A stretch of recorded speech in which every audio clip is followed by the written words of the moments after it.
৪৯তম special BCS শিক্ষা পূর্ণাঙ্গ প্রস্তুতি বিষয়ভিত্তিক অংশ শিক্ষায় আপনাদেরকে স্বাগত জানাই। আমি শামীম আল মাহমুদ, প্রভাষক শিক্ষা ৩৮তম বিসিএস আইইআর, ঢাকা বিশ্ববিদ্যালয়। আজকের লেকচার নাম্বার হচ্ছে ৮। আজকের যে বিষয়টি রয়েছে সেটি হচ্ছে এডুকেশন ইন বাংলাদেশ। এর প্রথম পর্ব নিয়ে আমরা কথা বলবো।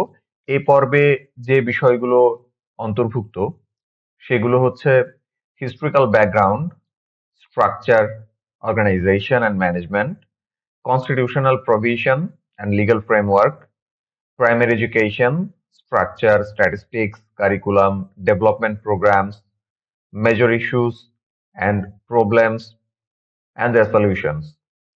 তো চলুন শুরু করা যাক। বাংলাদেশে যে শিক্ষা ব্যবস্থা প্রচলিত সেটি নিয়ে প্রথমেই কথা বলতে গেলে আমাদের আরেকটু একটি জিনিস মাথায় রাখতে হবে। সেটি হচ্ছে বৈশ্বিক শিক্ষার যে বিবর্তন, সেটি নিয়ে আমরা প্রথমেই একটু কথা বলে শুরু করতে চাই। এটি আমাদের দেশীয় শিক্ষা বা আমাদের জাতীয় শিক্ষা ব্যবস্থার যে অগ্রগতি সেটিকে বুঝতে সহায়তা করবে। আমরা দেখি স্ক্রিনে রয়েছে গিডিংসের শিক্ষা ব্যবস্থার বিকাশ। এখানে মোট ৩টি স্তর আমরা দেখতে পাচ্ছি। প্রথম যে স্তরটি রয়েছে সেটি হলো আদিম সমাজের অনুষ্ঠান নিরপেক্ষ শিক্ষা ব্যবস্থা। অর্থাৎ আদিম সমাজে কোনো অনুষ্ঠান বা আনুষ্ঠানিকভাবে শিক্ষা গ্রহণের যে প্রবণতা বা যে পদ্ধতি আমরা এখন বর্তমানে দেখছি সেটি ছিল না। অনুষ্ঠান নিরপেক্ষ এক শিক্ষা ব্যবস্থা ছিল। পরবর্তীতে প্রাচীন এবং মধ্যযুগে ধর্মকেন্দ্রিক শিক্ষা ব্যবস্থা আমরা দেখি। বিভিন্ন যে মেজর যে ৪টি ধর্ম আমরা দেখছি বর্তমানে, সেগুলোকে কেন্দ্র করে যদি আমরা বলি তাহলে ক্রিশ্চিয়ানিটির কনভেন্ট কিংবা চার্চ রিলেটেড যে শিক্ষা ব্যবস্থা সেই শিক্ষা ব্যবস্থা ছিল। মক্তব বা মাদ্রাসার শিক্ষা ব্যবস্থা ছিল ইসলামের ক্ষেত্রে, এবং হিন্দু ধর্মের ক্ষেত্রে বা সনাতন ধর্মের ক্ষেত্রে টোল বা অন্যান্য পাঠশালা এরকম ধর্মীয় শিক্ষা ব্যবস্থা ছিল এই অঞ্চলে। এবং আধুনিক ধর্মনিরপেক্ষ শিক্ষা ব্যবস্থা, অর্থাৎ যেখানে নির্দিষ্ট কোনো ধর্মকে কেন্দ্র করে শিক্ষা ব্যবস্থাটা আবর্তিত হচ্ছে না। বর্তমানে আমরা আমাদের দেশে এবং বাইরেও যে স্কুলিং সিস্টেম দেখি সেগুলো বেশিরভাগই ধর্মনিরপেক্ষ শিক্ষা ব্যবস্থার উদাহরণ। অর্থাৎ আমরা যদি এটি আরেকবার একটু চিন্তা করি, আদিম সমাজ তখন শিক্ষাটা ছিল একদমই অনুষ্ঠান নিরপেক্ষ, আনুষ্ঠানিক কোনো শিক্ষা ব্যবস্থা ছিল না। হয়তো মানুষ খেলতে খেলতে শিখে যেত, কিংবা একটি রিচুয়াল পালনের মধ্য দিয়ে তার শিক্ষা হয়ে যেত কোনো শিকার কিংবা কিভাবে সে কোনো কিছু সংগ্রহ করবে খাবার। সেই জিনিসগুলো তারা প্রজন্ম থেকে প্রজন্মান্তরে এভাবে ছড়িয়ে দিত। পরবর্তীতে যখন ধর্মের খুবই রমরমা অবস্থা, বিশেষ করে ইউরোপের মধ্যযুগে, সেই ভাগটি যদি আমরা দেখি তাহলে প্রাচীন এবং মধ্যযুগের ধর্মকেন্দ্রিক শিক্ষা ব্যবস্থা, এই ভাগগুলো ম্যাক্সিমাম ক্ষেত্রেই দেখা যায় কলোনিয়াল ভাগ। আহ, সেখানে দেখা যায় যে দ্বিতীয় যে অংশটা বা মধ্যযুগ হিসেবে আমরা সবসময় ধর্মনির্ভর যে অংশটুকু সেটিকে স্থাপন করে থাকি। তো এই জায়গাতে প্রাচীন এবং ধর্মকেন্দ্রিক প্রাচীন এবং মধ্যযুগের ধর্মকেন্দ্রিক যে শিক্ষা ব্যবস্থা রয়েছে সেখানে আসলে মূলত যদি ক্রিশ্চিয়ানিটিকে আমরা বিবেচনা করি তাহলে খ্রিস্ট ধর্মকে কেন্দ্র করে যে শিক্ষা ব্যবস্থা, কনভেন্টের শিক্ষা ব্যবস্থা কিংবা মিশনারিদের যে শিক্ষা ব্যবস্থা ছিল সেই শিক্ষা ব্যবস্থা আমরা এই এই এর উদাহরণ হিসেবে নিতে পারি। এবং আধুনিক যুগে ধর্মনিরপেক্ষ শিক্ষা ব্যবস্থা, অর্থাৎ যেখানে নির্দিষ্ট কোনো ধর্মকে কেন্দ্র করে শিক্ষা ব্যবস্থা আবর্তিত হচ্ছে না, সেটিকে আমরা উদাহরণ হিসাবে স্থাপন করতে পারি। আমরা এদেশের, অর্থাৎ এদেশের ইতিহাস বলতে গেলেই ভারত উপমহাদেশের ইতিহাস পুরোটাই একবারে বলতে হয়, কারণ খুব বেশি আগে যদি আমরা পিছিয়ে যাই বা আমরা হিস্ট্রির দিকে যদি যাই তাহলে আমরা দেখতে পারবো যে এই পুরো ভারতবর্ষের শিক্ষা ব্যবস্থার একটি একক চিত্র আমরা পাবো। অর্থাৎ পুরো ভারতবর্ষ যখন একসঙ্গে একরকম ভাবে কিংবা বিভিন্ন জায়গায় বিভিন্ন রকম ভাবে শিক্ষার এক একটি রূপভেদ ধারণ করছে, সেটিকে পূর্ণাঙ্গভাবে আলোচনা আমাদের করতে হবে আজকের দিনের পার্সপেক্টিভ বুঝতে গেলে। আমরা এখানে দেখি এই ভারত উপমহাদেশে আমরা শিক্ষার যে বিবর্তনটা লক্ষ্য করি সেটিকে আমরা মূলত তিনটি ভাগে ভাগ করতে পারি, তিনটি যুগে আমরা ভাগ করতে পারি। প্রথমেই রয়েছে প্রাচীন যুগ, এরপর মধ্যযুগ এবং তারপর আধুনিক শিক্ষা ব্যবস্থা। আমরা প্রাচীন যুগের দুইটি ভাগ দেখতে পারি। আমরা এটিকে ধর্ম নির্ভর যদি ভাগ করি তাহলে এটি হবে প্রথমটি ব্রাহ্মণ্য বা আমরা বলতে পারি সনাতন ধর্মের শিক্ষা ব্যবস্থা, এবং দ্বিতীয়টি হচ্ছে বৌদ্ধ শিক্ষা ব্যবস্থা। এই ব্রাহ্মণ্য শিক্ষা ব্যবস্থাকে আবার কয়েকটি ভাগে ভাগ করা যায়।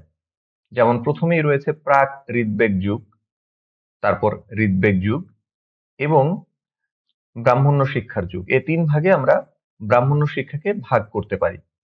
বৌদ্ধ শিক্ষা ব্যবস্থার ক্ষেত্রে তার কিছুটা আগে জৈন শিক্ষা ব্যবস্থা আমরা প্রণীত হতে দেখি। আমরা এই আলোচনাগুলোতে যাব। মধ্যযুগের যে শিক্ষা ব্যবস্থা সেটিকে আমরা মুসলমানদের শিক্ষা ব্যবস্থা বলতে পারি। মূলত টার্ক আফগান যে শাসন এখানে হয়েছে সেই শাসনের সময় দুই রকম শিক্ষা ব্যবস্থা বা দুই ভাবে আমরা এই শিক্ষা ব্যবস্থাটাকে ভাগ করতে পারি। প্রথমটি হচ্ছে সুলতানি আমলের শিক্ষা এবং দ্বিতীয়টি হচ্ছে মোগল আমলের শিক্ষা।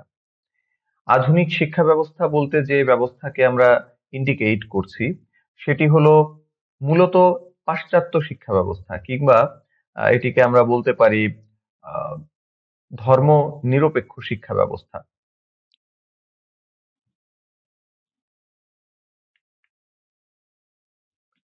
আমরা শুরু করি প্রাচীন যুগ থেকে। প্রাচীন যুগের প্রথম যে ভাগ সেটি হচ্ছে প্রাক ঋগ্বেদ যুগ। প্রাক ঋগ্বেদ যুগের শিক্ষা ছিল মন্দির কেন্দ্রিক, অর্থাৎ এই শিক্ষাটা ছিল ধর্মভিত্তিক, মন্দিরকে কেন্দ্র করে এই শিক্ষাটা আবর্তিত হতো। তখন শুধু পুরোহিতরাই ধর্মীয় আচার অনুষ্ঠান পালনের জন্য শিক্ষা গ্রহণ করত। আমরা প্রাচীন মিশরীয় সোসাইটিতেও যদি দেখি বা সভ্যতাতেও যদি দেখি, সেখানেও কিন্তু যারা শুধু ধর্ম নিয়ে কাজ করবে, ধর্মীয় আচার অনুষ্ঠান ইত্যাদি পালন করবে, তাদেরকেই মূলত শিক্ষিত করে তোলা হতো, কিংবা প্রকারান্তরে বলা যায় যে যারা ভবিষ্যতে ধর্মীয় পুরোহিত হবে তাদেরকেই ধর্মীয় শিক্ষায় শিক্ষিত করে তোলা হতো। 3000 বছর আগে শুরু হয় ঋগ্বেদ যুগ। এটি ছিল আর্য সভ্যতার প্রাথমিক যুগ। এ সময়ে শিক্ষাদান প্রক্রিয়া পরিচালিত হতো গুরু গৃহ পদ্ধতিতে। আমরা এটি জানি। স্কুলিং সিস্টেমের আগে, অর্থাৎ আজকের যে প্রথাগত স্কুলিং আমরা দেখছি যে একটি নির্দিষ্ট জায়গায় শিক্ষার্থীরা সকালে গিয়ে নির্দিষ্ট ভাগে ভাগে বিষয় অনুযায়ী তারা বিভিন্ন শিক্ষক এসে বিভিন্ন জিনিস তাদেরকে পড়ায়, সেই সিস্টেমটি কিন্তু আগে ছিল না। খুব আগে, অর্থাৎ এই প্রাক ঋগ্বেদ যুগে আমরা যেটি দেখি সেখানে গুরু গৃহ পদ্ধতিতে শিক্ষা ব্যবস্থা পরিচালিত হতো। অর্থাৎ একজন শিক্ষার্থী সে গুরুর গৃহে আশ্রিত হতেন ব্রহ্মচর্য বা শিক্ষার জন্য, এবং সে একটি নির্দিষ্ট সময় পর গুরু যখন তাকে সার্টিফাই করতেন যে তোমার পড়াশোনা শেষ হয়েছে, তখন তাকে সেই গুরু গৃহ থেকে চলে আসার অনুমতি দেওয়া হতো। আমরা যেটি দেখি যে শিক্ষা লাভের জন্য জ্বালানি কাঠ বা ফল হাতে একজন গুরুর গৃহে গিয়ে অবস্থান করতে হতো একজনকে, এবং শিক্ষা প্রক্রিয়া শেষ হলে তার গৃহ ত্যাগ করতে হতো। এটি ছিল সেই সময়ের সিস্টেম। অর্থাৎ আমরা দেখি যে এখানে একটি দক্ষিণা বা গুরু দক্ষিণা হিসাবে জ্বালানি কাঠ কিংবা ফল নিয়ে তারা গুরুর গৃহে অবস্থান করতেন বা বিদ্যা শিক্ষা শুরু করতেন, এবং এই শিক্ষা প্রক্রিয়া যখন শেষ হতো তখন তারা গৃহ ত্যাগ করে পরবর্তীতে তাদের বিভিন্ন কর্মক্ষেত্রে বা বিভিন্ন দিকে ছড়িয়ে পড়তো। সে সময় ব্রহ্মচর্য বা ছাত্র জীবন 5টি স্তরে বিভক্ত ছিল। এক্ষেত্রে একাধারে 12 বছর অবৈতনিকভাবে শিক্ষা গ্রহণ করতে হতো। অবৈতনিক শব্দটার ক্ষেত্রে আমরা একটু বিশেষভাবে আলোকপাত করি। অবৈতনিক বলতে সেই জিনিসই বোঝানো হচ্ছে যে গুরুকে নির্দিষ্ট সময়ের প্রেক্ষিতে নির্দিষ্ট পারিশ্রমিক দেওয়ার যে সিস্টেম সেটি তখন ছিল না। গুরুকে হয়তো খুব অল্প কিছু দক্ষিণা হিসেবে, খুব অল্প কিছু বা যার যা সামর্থ্য সেইটুকু দিয়েই একজন শিক্ষার্থী তাকে আহ, পড়াশোনা স্টার্ট করতেন তার কাছে, এবং একটা সময় পর সে পড়াশোনা সমাপ্ত করে তার গৃহ থেকে চলে আসতেন। এবং চলে আসার সময়ও সে যদি চাইতো, অর্থাৎ একজন শিক্ষার্থী যদি চাইতো তার সামর্থ্য অনুযায়ী কোনো কিছু গুরুকে প্রদান করবে, তাহলে সেটি সে করতে পারতো। কিন্তু নির্দিষ্ট হারে বা নির্দিষ্ট সেশন ফি আকারে দেওয়ার যে প্রসেস, এই প্রসেসটা ঠিক তখন ছিল না। শিক্ষা শেষে সমাবর্তনের সময় স্নাতক গুরুকে সাধ্যমতো গুরু দক্ষিণা দিতেন, যেটি আমরা একটু আগেও বলে ফেলেছি। সমাবর্তনের সময় অর্থাৎ যখন তার এই পুরো শিক্ষার আহ, প্রক্রিয়াটা শেষ হয়ে যেত, তখন তাকে স্নান করে স্নাতক হিসাবে সার্টিফাই করা হতো, এবং সেই সময় স্নাতক তার সাধ্যমতো গুরু দক্ষিণা দিতেন গুরুকে। গুরু কোনো কিছু সেভাবে চেয়ে নিতেন না, বা তার নির্দিষ্ট কোনো রেট বা নির্দিষ্ট কোনো আহ, একটা ফিক্সড কোনো অ্যামাউন্ট বা কোনো জিনিসের প্রতি তার ফিক্সড কোনো চাহিদা সেটা থাকতো না। প্রথম স্তরে শিশু 5 বছর বয়সে শ্রাবণ মাসের পূর্ণিমায় বিদ্যারম্ভ বা হাতে খড়ি নিত। এখানে একটি বিষয় আমরা একটু খেয়াল করি। এই যে 5 বছর বয়সে শ্রাবণ মাসের পূর্ণিমায়, এটি হচ্ছে গুরু পূর্ণিমা বলা হয়, তো সেই সময়ে শিশু তার বিদ্যারম্ভ বা হাতে খড়ি নিত। আমরা যদিও বলছি হাতে খড়ি, কিন্তু আসলে সেই সময়ে লেখার যে সিস্টেম সেটি ছিল না। তারা মুখস্থ করত বা মূলত মৌখিক ভাবেই শিক্ষা ব্যবস্থাটা পরিচালিত হতো। যার ফলে হাতে খড়ি বললেও এটি আমরা আক্ষরিক অর্থে নিতে পারি না, মানে হাতে খড়ি দিয়ে লেখার যে সিস্টেম সেটাকে কিন্তু আমরা নিতে পারছি না।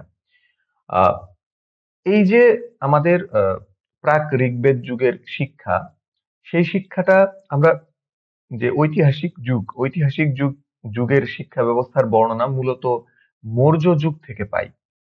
তবে আহ, মৌর্য যুগের আগেও শিক্ষা দীক্ষা সংক্রান্ত কিছু একটা যে ছিল তা বিভিন্নভাবে বিভিন্ন নৃতাত্ত্বিক গবেষণায় ধারণা করা যায়। তো আমরা যেটুকু বর্তমানে পাচ্ছি সেই জায়গা থেকেই আমরা আমাদের পরবর্তী দিকে আমাদের আলোচনা এগিয়ে নিয়ে যাব। আমরা ছিলাম প্রাচীন যুগে। শুধু ব্রাহ্মণরাই ধর্ম, দর্শন, শিল্পকলা, বিজ্ঞান ও সামাজিক প্রতিষ্ঠান ইত্যাদি অধ্যয়নের অধিকার রাখত। আমরা জানি যে চতুরাশ্রম বা যে চতুর্বর্ণ প্রথা ছিল, সেখানকার সবচাইতে উপরের বর্ণ ব্রাহ্মণ, যারা ব্রাহ্মণরাই শুধু অধ্যয়নের অধিকার রাখত। যে বিষয়গুলো বলা হয়েছে এখানে, ধর্ম, দর্শন, শিল্পকলা, বিজ্ঞান ও সামাজিক প্রতিষ্ঠান। পরবর্তীতে অবশ্য ক্ষত্রিয়রাও এই অধিকার পায়। মূলত প্রথমে ব্রাহ্মণদেরই কাজ ছিল দুটি, মূলত অধ্যয়ন করা এবং অধ্যাপনা করা, অর্থাৎ শিক্ষা গ্রহণ এবং শিক্ষা প্রদান। পরবর্তীতে ক্ষত্রিয়রাও এই জিনিস এই অধিকারে ভাগ বসাতে পারে, এবং ফাইনালি অনেক পরে বৈশ্য এবং বৈশ্যদের অনেক পরে শূদ্ররাও কিন্তু শিক্ষার অধিকার আস্তে আস্তে পেয়ে যায়। মন্দির কেন্দ্রিক শিক্ষার বাইরেও পার্থিব উন্নতির জন্য কৃষি, ব্যবসা, কারুশিল্প ইত্যাদি শেখারও ব্যবস্থা ছিল এই সময়। খ্রিস্টপূর্ব আনুমানিক 1000 থেকে 800 অব্দে আমরা বিদ্যালয়ের অস্তিত্ব খুঁজে পাই। এই অঞ্চলে খ্রিস্টপূর্ব আনুমানিক 1000 থেকে 800 এই সময়টাতে আমরা বিদ্যালয়ের অস্তিত্ব খুঁজে পাই। তার আগ পর্যন্ত আমরা কিন্তু দেখলাম যে আহ গুরু গৃহ সিস্টেমেই একজন শিক্ষার্থী, তিনি একজন গুরুর নিবিড় তত্ত্বাবধানে একটা শিক্ষা গ্রহণ করতেন, এবং 12 বছর পর সেই শিক্ষা সমাপ্ত হলে সে আবার চলে আসতেন। তো এই সময় থেকে অর্থাৎ খ্রিস্টপূর্ব খ্রিস্টপূর্বাব্দ 1000 থেকে 800 এই অব্দে আমরা বিদ্যালয়ের অস্তিত্ব খুঁজে পাই। বর্তমান সময়ের যে বিদ্যালয় আমরা দেখতে পাচ্ছি সেটির একটি মডেল আমরা সেখানে দেখতে পারি। খ্রিস্টপূর্ব 800 অব্দ থেকে শুরু হয় ব্রাহ্মণ্য শিক্ষার যুগ। বিদ্যালয়ের সঙ্গে আরেকটি কনসেপ্ট আমরা একটু বলে নেই, পরবর্তীতে আমরা আবার আলোচনা করব। বিদ্যালয়ের সঙ্গে জৈন শিক্ষা ব্যবস্থার কিন্তু একটি গুরুত্বপূর্ণ যোগ রয়েছে। যাই হোক, 800 অব্দ থেকে অর্থাৎ এই বিদ্যালয়ের উদ্ভবের সময় থেকে আমরা দেখতে পারি যে ব্রাহ্মণ্য শিক্ষার যুগ শুরু হয়ে গেল। এ সময়টিই ছিল আর্য সভ্যতার সমৃদ্ধ যুগ। এই অঞ্চলে আর্য সভ্যতার যে সমৃদ্ধ যুগ, সেটি ছিল মূলত এই সময়টা। শুধু পুরোহিত তৈরি না, বরং সত্য অনুসন্ধান ও শিক্ষার উদ্দেশ্য হিসাবে উপস্থাপিত হয় এ যুগে। অর্থাৎ শুধু ধর্মকেন্দ্রিক বা স্কলাস্টিক যে শিক্ষা, তার বাইরেও জীবন ঘনিষ্ঠ যে শিক্ষা, সত্য অনুসন্ধান বা ফিলসফির যে কমন প্রশ্নগুলো, সেই জিনিসগুলো নিয়েও শিক্ষার উদ্দেশ্য হিসেবে উপস্থাপিত হয় এই যুক্তিতে। আত্মা, জন্ম, মৃত্যু, পরিচালন নিয়ম সম্পর্কে জানার জন্য এ যুগে উপনয়ন অর্থাৎ ধ্যানমগ্ন ঋষির জ্ঞান মূলত মৌখিকভাবে লাভ করার জন্য প্রাচীন ভারতের আদি গুরুর কাছে নিয়ে যাওয়া হতো। আমরা বিষয়গুলো একটু আগেও বলেছি, এই যে আত্মা, জন্ম, মৃত্যু, এগুলো কিন্তু খুব চমৎকার চমৎকার ফিলোসফিক্যাল প্রশ্ন। তো সেই জিনিসগুলো নিয়ে জানার জন্য উপনয়ন বা একজন ঋষির কাছে মূলত মৌখিকভাবে জ্ঞান লাভ করার জন্য শিক্ষার্থী বা ঋত্বিককে নিয়ে যাওয়া হতো। মূলত শিক্ষা ব্যবস্থাটাই পরিচালিত হতো মৌখিকভাবে। এটি আমরা আগেও বলেছি হাতে খড়ির ব্যাপারে কথা বলার সময়। শিশুরা 5 বছর বয়স থেকে 12 বছর পর্যন্ত গুরুগৃহে বাস করত ব্রহ্মচর্যাশ্রম হিসেবে। একটি নির্দিষ্ট সময় অর্থাৎ 5 থেকে 12 বছর এই পর্যন্ত তারা গুরুগৃহে বসবাস করত এবং তারা শিক্ষা গ্রহণ করতেন। এ সময়ের শিক্ষা অপরাবিদ্যা এবং পরাবিদ্যা নামক দুভাগে বিভক্ত ছিল। তো পরাবিদ্যা আর অপরাবিদ্যা কি আমরা দেখি। ব্রহ্মবিদ্যা বা অধ্যাত্মবিদ্যাই ছিল পরাবিদ্যা, আর যাবতীয় শিল্প, জ্ঞান, কলা ইত্যাদি লৌকিক বিদ্যা ছিল অপরাবিদ্যার অন্তর্গত। অর্থাৎ আমরা এভাবে বলতে পারি যে যেটি সেলেস্টিয়াল বা স্বর্গীয় বিষয়বস্তু নিয়ে ডিল করত বা সমন্বিত হতো সেটি ছিল পরাবিদ্যা, এবং আমাদের জীবন ঘনিষ্ঠ যে ব্যাপারগুলো বা আমরা আজকের দিনে যে হিউম্যানিস্টিক অ্যাপ্রোচ যেগুলো বলছি সেই জিনিসগুলো ছিল অপরাবিদ্যার অন্তর্গত। শিক্ষা ছিল গুরু কেন্দ্রিক এবং শিক্ষাক্রম ছিল গুরু দ্বারা নির্ধারিত। আমরা আধুনিক শিক্ষা ব্যবস্থারও অনেক উন্নত দেশে দেখি যে শিক্ষাক্রম গুরু দ্বারা নির্ধারিত হয় বা শিক্ষক বা ওই ইনস্টিটিউট নির্ধারণ করতে পারেন। তবে ভারতবর্ষের ইতিহাসে খুব আগে থেকে বা আগের যে আশ্রম কেন্দ্রিক শিক্ষা ব্যবস্থা কিংবা গুরুগৃহ কেন্দ্রিক যে শিক্ষা ব্যবস্থা সেখানে শিক্ষা কিন্তু গুরু কেন্দ্রিকই ছিল, এবং গুরুই কি শিক্ষাক্রম হবে অর্থাৎ তাকে কি পড়ানো হবে, কিভাবে পড়ানো হবে, কোন সময়ে কোন অংশটুকু পড়ানো হবে, এই সবকিছু কিন্তু নির্ধারিত হতো গুরুর ইচ্ছা অনিচ্ছার দ্বারাই। চতুষ্পাঠী নামক শিক্ষা কেন্দ্রে ব্যাকরণ, আইন, পুরাণ ও দর্শন পড়ানো হতো। চতুষ্পাঠী মানেই আসলে এই চারটি জিনিস। আমরা চারটি জিনিসের প্রথম জিনিস হচ্ছে ব্যাকরণ, তারপর আইন, তারপর পুরাণ এবং দর্শন, এই চারটি জিনিস পাঠ করানো হতো বা পড়ানো হতো। সাধারণত চারটি বেদ, 6টি বেদাঙ্গ, বেদাঙ্গর মধ্যে 6টি যে বেদাঙ্গ আছে সেটি হচ্ছে ছন্দ, ব্যাকরণ, শিক্ষা বা ধ্বনি বিজ্ঞান, নিরুক্ত, কল্প ও জ্যোতিষশাস্ত্র। এই 6টি বেদাঙ্গ, এর সঙ্গে 4টি বেদ অর্থাৎ ঋক, সাম, যজুর, অথর্ববেদ, এই 4টি বেদ, উপনিষদ, আরণ্যক ও ব্রাহ্মণ পাঠ্যক্রমে অন্তর্ভুক্ত ছিল। এছাড়াও ইতিহাস, অস্ত্রবিদ্যা, রাশি বা গণিত, ভূতবিদ্যা, সর্পবিদ্যা, নক্ষত্রবিদ্যা, একায়ন বা নীতিশাস্ত্র, বাক্যাবাক্য বা তর্কবিদ্যা, আইনশাস্ত্র ইত্যাদিও অন্তর্ভুক্ত ছিল। শ্রবণ, মনন ও নিদিধ্যাসন এ তিনটি উপায় ছিল শ্রেষ্ঠ জ্ঞান লাভের অনুক্রমিক ধাপ। অর্থাৎ প্রথমে শ্রবণ করতে হবে, তারপর মনন করতে হবে, তারপর নিদিধ্যাসন করতে হবে। এছাড়াও গল্পের মাধ্যমে শিক্ষা, মেধাজনন ও সংবাদাভিজয় বা বিতর্ক সভা পরীক্ষা পদ্ধতির মাধ্যমেও শিক্ষার্থীরা শিক্ষা গ্রহণ করতে পারতেন। আমরা দ্বিতীয় অংশে যাই, অর্থাৎ প্রাচীন যুগের দ্বিতীয় অংশ। বৌদ্ধ ধর্মে অজ্ঞতাকে পাপ মনে করা হতো বলেই শিক্ষাই ছিল তাদের মতে পাপ মোচনের একমাত্র উপায়। এই বৌদ্ধ ধর্মের যে শিক্ষা ব্যবস্থা তার আগেই কিন্তু জৈন শিক্ষা ব্যবস্থা প্রচলিত হয়েছিল, এবং জৈন শিক্ষা ব্যবস্থাই আসলে এই বিদ্যালয়ের বলা ভালো যে সবচাইতে বেশি আহ, প্রচার প্রচারণা এবং প্রয়োগ করেছিলেন। বৌদ্ধ শিক্ষার মূল বিষয় ছিল জ্ঞানানুশীলন, স্বাস্থ্য গঠন, ধর্মভক্ত দর্শন, চিকিৎসা বিজ্ঞান প্রভৃতি সম্বন্ধে জ্ঞান আহরণ। অনেকটা উদার ও সর্বজনীন এ শিক্ষা ব্যবস্থায় পারিবারিক শিক্ষার পর শ্রমণ হওয়ার জন্য 8+ বছর থেকেই মস্তক মুন্ডন করে গেরুয়া পোশাকে সংঘারাম বা মঠের পণ্ডিতের কাছে প্রব্রজ্জা বা প্রাথমিক দীক্ষা নিতে হতো। অর্থাৎ আমরা আজকের দিনে যেটি দেখছি, পরিবারের একজন শিক্ষার্থী প্রথমে যা শেখে তারপর যখন সে ফর্মাল স্কুলিং এ যায় বা আনুষ্ঠানিক শিক্ষা ব্যবস্থায় সে অংশগ্রহণ করে তখন তার বয়স থাকে 6+ প্রাইমারিতে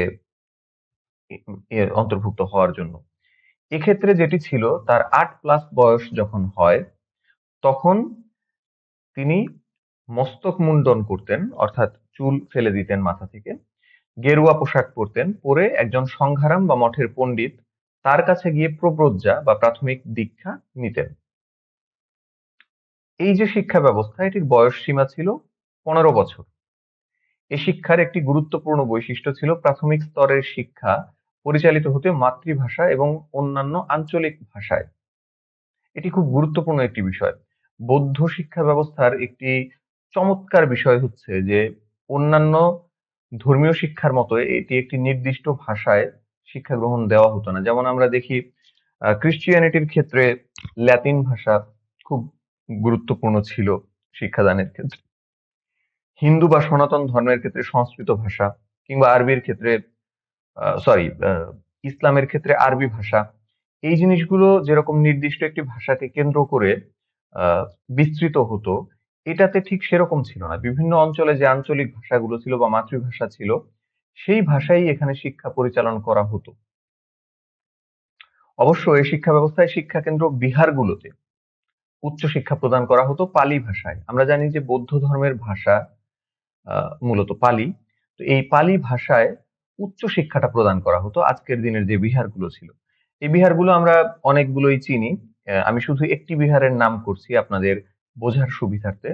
সেটি হচ্ছে আমাদের 20 টাকার নোটেও এখন বর্তমানে যেটি আছে, সেটি হলো নওগাঁর পাহাড়পুরের সোমপুর মহাবিহার।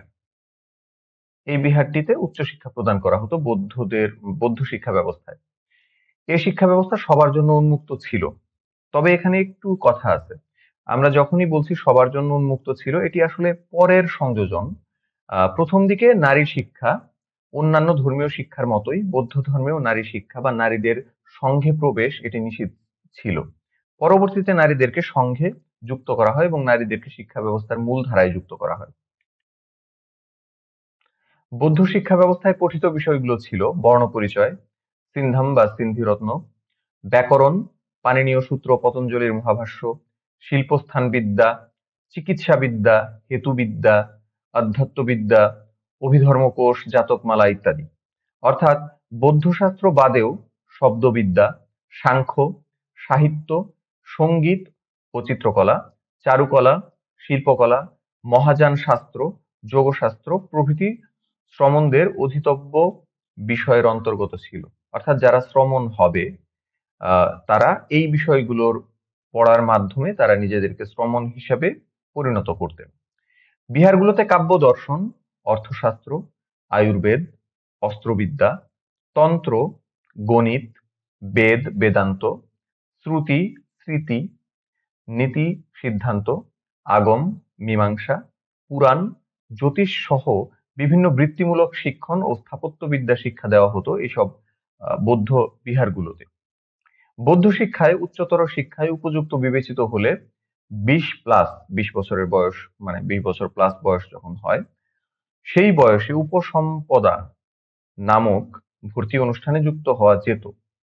10 বছর উপসম্পদা জীবন অতিবাহিত করার পর একজন ভিক্ষু উপাধ্যায় হওয়ার যোগ্যতা অর্জন করতেন।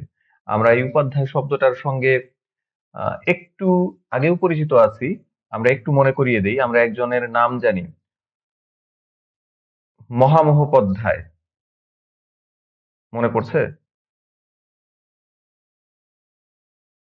হ্যাঁ, মহামহোপাধ্যায়। এটি মূলত হচ্ছে মহা যোগ উপাধ্যায়। এই যুক্ত করার ফলেই মহামহোপাধ্যায় এই জিনিসটি আমরা পেয়েছি।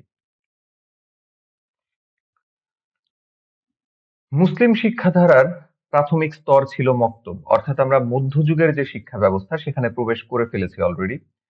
শিক্ষার্থীর বয়স যখন 4 বছর 4 মাস 4 দিন, তখনই তাকে রঙিন বস্ত্র পরিয়ে হাতে একটি রূপার ফলক দিয়ে মক্তবের শিক্ষকের সামনে বসানো হতো। শিক্ষক সে ফলকে লেখা কুরআনের অংশবিশেষ মুখস্থ করানোর চেষ্টা করতেন। অর্থাৎ তিনি আগে বলে দিতেন, পরবর্তীতে শিক্ষার্থী সেটি বারবার রিপিট করার ফলে সেটি তার মুখস্থ করার চেষ্টা করতেন।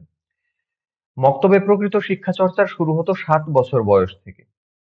7 বছর বয়স থেকে তারা মূল যে শিক্ষা ব্যবস্থা, মক্তবের মূল যে লেখা থেকে শুরু করে বাদবাকি যে জিনিসগুলো সেটি শুরু করত।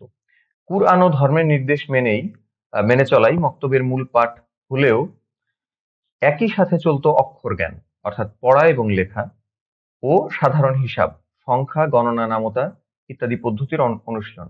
আমরা আজকের দিনে দেখতে পারি, আমরা কিছুদিন আগ পর্যন্ত সাক্ষরতার যে খুব সাধারণ সংজ্ঞা নির্ধারণ করেছিলাম, অর্থাৎ যে লেখা লিখতে পারে, পড়তে পারে এবং হিসাব করতে পারে, অর্থাৎ 3 R's, রিডিং, রাইটিং এবং অ্যারিথমেটিক্স সম্পর্কে যার জ্ঞান আছে সে স্বাক্ষর। তো সেই জিনিসটি আমরা দেখছি যে মধ্যযুগের যে শিক্ষা ব্যবস্থা মক্তব কেন্দ্রিক, সেখানেও কিন্তু এটি ছিল। প্রাথমিক শিক্ষার উচ্চতর স্তরে পড়ানো হতো দরবেশ, পীর, পয়গম্বরের জীবনী, ফার্সি কাব্য ইত্যাদি। মুখস্থ করানোর উপর মক্তবে গুরুত্ব আরোপ করা হতো।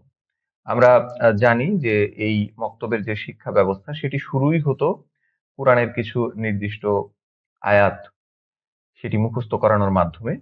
ঠিক এই জিনিসটার উপর খুবই গুরুত্ব আরোপ করা হতো, কিংবা আরো যে বিভিন্ন দোয়া কিংবা বিভিন্ন সূরা, আমপারা এগুলো মুখস্থ করানোর মাধ্যমে আমাদের এই যে মক্তবের শিক্ষা ব্যবস্থা সেটি কিন্তু এগিয়ে যেত। মোগল সম্রাট আকবরের সময় এ ধর্মীয় প্রাথমিক শিক্ষা জাগতিক শিক্ষায় রূপান্তরিত হয়। জীবিকা নির্বাহের তাগিদে ফার্সি ভাষা শিখতে সে সময় অনেক সনাতন শিক্ষার্থীরাও অভিন্ন শিক্ষাক্রমে মক্তবে পড়তেন। অর্থাৎ সম্রাট আকবর উনি এটিকে জাগতিক যে শিক্ষা বা আমাদের যে প্রায়োগিক জীবনে প্রয়োগ করার মতো বা আমাদের জীবিকা নির্বাহ করার মতো যে শিক্ষা সেটির সঙ্গে কিন্তু একে সংযুক্ত করেন। যার ফলে যেটি হয়, বিশেষ করে ভাষা জ্ঞান, ফার্সি ভাষা তখন ছিল জাতীয় ভাষা মুঘলদের সময়। সেই সময় ফার্সি দিয়েই আসলে রাজকাজ, আদালত বা বিভিন্ন বিচার কার্য এই সবকিছুতেই ফার্সি ভাষা চলতো। যার ফলে ফার্সি ভাষা শিখতে সে সময় অনেক সনাতন শিক্ষার্থীরাও কিন্তু অভিন্ন শিক্ষাক্রমে মক্তবে পড়তে আসেন। মাদ্রাসাগুলো ছিল উচ্চশিক্ষা প্রতিষ্ঠান।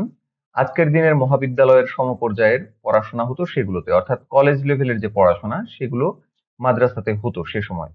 মাদ্রাসার শিক্ষাক্রমে তখন কুরআন, হাদিস, ফিকহ, আরবি, নাহু, সরফ, বালাগাত, মান্তিক, কালাম, তাসাউফ, হিকমত ও দর্শন অন্তর্ভুক্ত ছিল। মুঘল শাসনামলে ব্যাকরণ, আইন, চিকিৎসা, তর্কবিজ্ঞান, প্রকৃতিবিজ্ঞান ও সাহিত্য যুক্ত হয়। সম্রাট আকবরের সময় উনি যেহেতু এটিকে আরো জীবন ঘনিষ্ঠ করেছিলেন, সে সময় গণিত, জ্যামিতি, হিসাব, কৃষি, জমি জরিপ, অর্থনীতি, রাজনীতি, ইতিহাস, জ্যোতির্বিদ্যা, দেহবিজ্ঞান প্রভৃতিও পড়ানো হতো মাদ্রাসায়। অ্যাডামের শিক্ষা বিবরণী, অর্থাৎ উইলিয়াম অ্যাডামের যে শিক্ষা বিবরণী আছে যেটি সম্পর্কে আমরা একটু পরে আরো পড়ব, সেই শিক্ষা বিবরণী থেকে জানা যায় যে মাদ্রাসায় ধর্মতত্ত্বের বাইরেও ব্যাকরণ, অলংকার, অধিবিদ্যা, তর্কবিদ্যা, আইন, দর্শন, জ্যোতির্বিদ্যা, সাহিত্য ও বিজ্ঞান অন্তর্ভুক্ত ছিল। মধ্যযুগের প্রারম্ভে নারী শিক্ষার অবস্থা তেমন ভালো ছিল না। এটি আমরা আগেও দেখেছি, আগের যে শিক্ষা ব্যবস্থাগুলো সেখানেও কিন্তু আহ এই নারীদের শিক্ষার ব্যাপারে খুব একটা আহ, ভালো পরিবেশ বা খুব খুবই ইতিবাচক পরিবেশ কিন্তু বিরাজ করেনি। তো আমরা এখানেও সেটি দেখছি যে এখানেও আসলে নারী শিক্ষার অবস্থা তেমন ভালো ছিল না।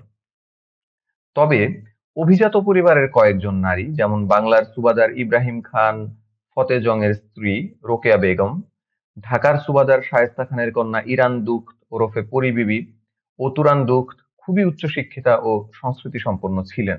অর্থাৎ আমরা দেখতে পাচ্ছি যে কিছু অভিজাত পরিবারে বা এলিট কিছু ফ্যামিলিতে কিছু নারীরা, ওনারা খুবই উচ্চশিক্ষিত ছিলেন, কিন্তু খুব সাধারণভাবে অন্যান্য যে নারীরা আছে তারা কিন্তু শিক্ষার যে সুবাতাস সেটা থেকে দূরে ছিলেন। এ সময় সনাতন শিক্ষার্থীদের জন্য প্রাথমিক বিদ্যালয় হিসেবে পাঠশালা এবং উচ্চ বিদ্যালয় হিসেবে টোল প্রভৃতি শিক্ষা প্রতিষ্ঠান ছিল। পাঠশালাতে ধর্মশিক্ষার পাশাপাশি সংস্কৃত ও বাংলাও শেখানো হতো। আমরা চলে আসি আধুনিক যুগে। উপমহাদেশের পাশ্চাত্য শিক্ষার জনকের কৃতিত্ব পায় পর্তুগিজরা। আমরা জানি এ অঞ্চলে পর্তুগিজরাই প্রথম সমুদ্র পথ আবিষ্কার করে আসে এবং তারা তাদের সঙ্গে করে নিয়ে আসে পাশ্চাত্য শিক্ষা। এ শিক্ষা ধর্মতাত্ত্বিক দিক থেকে খ্রিস্টান ধর্মপ্রচারকের দ্বারাই এটির বিস্তার ঘটে। তাদের শিক্ষা প্রতিষ্ঠানগুলোতে পড়ানো হতো ল্যাটিন ভাষা, যেটি আগেই বলেছি যে খ্রিস্টিয়ানিটির সঙ্গে ল্যাটিন ভাষার একটা চমৎকার যোগসাযোগ আছে। যুক্তিবিদ্যা, ধর্মশাস্ত্র, ব্যাকরণ, সঙ্গীত ইত্যাদি। পরবর্তীতে ওলন্দাজ বা ডাচরা এবং ফরাসি ঔপনিবেশিক শক্তি পদার্পণ করলেও ড্যানিশ বা দিনেমা ধর্মপ্রচারকরা পাশ্চাত্য শিক্ষা প্রসারে বলার মতো অবদান রাখেন। তারা ডেনমার্ক থেকে আর্থিক সহযোগিতা না পেলেও ইংল্যান্ডের society for promoting Christian knowledge থেকে সহায়তা পেতেন বলে ইংরেজ ধর্মপ্রচারকদের সাথে একযোগে কাজ করতেন। আচ্ছা, এখানে একটি আমরা গুরুত্বপূর্ণ জিনিস দেখলাম যে ডেনমার্ক থেকে তারা আর্থিক সহযোগিতা পেতেন না, যদিও তারা আহ, ড্যানিশ হিসেবে পাওয়ার কথা ছিল, কিন্তু তারা society for promoting Christian knowledge এখান থেকে অর্থাৎ ইংরেজদের সঙ্গে তারা একসঙ্গে কাজ করতেন, সেখান থেকে এই সহায়তা নিয়ে। তখন বিভিন্ন জায়গায় গড়ে উঠতে থাকে অবৈতনিক বিদ্যালয় বা চ্যারিটেবল স্কুল। শিক্ষা বিস্তারে প্রথম দিকে কাজ করা দিনেমা ধর্মপ্রচারক হলেন জিগেনবাল্ক। তিনি 1716 সালে ত্রিবাঙ্কুরে একটি শিক্ষক প্রশিক্ষণ প্রতিষ্ঠান গড়ে তোলেন। তারপরে শিক্ষা প্রচার প্রক্রিয়া অব্যাহত রাখেন দিনেমা ধর্মপ্রচারক শুলজ।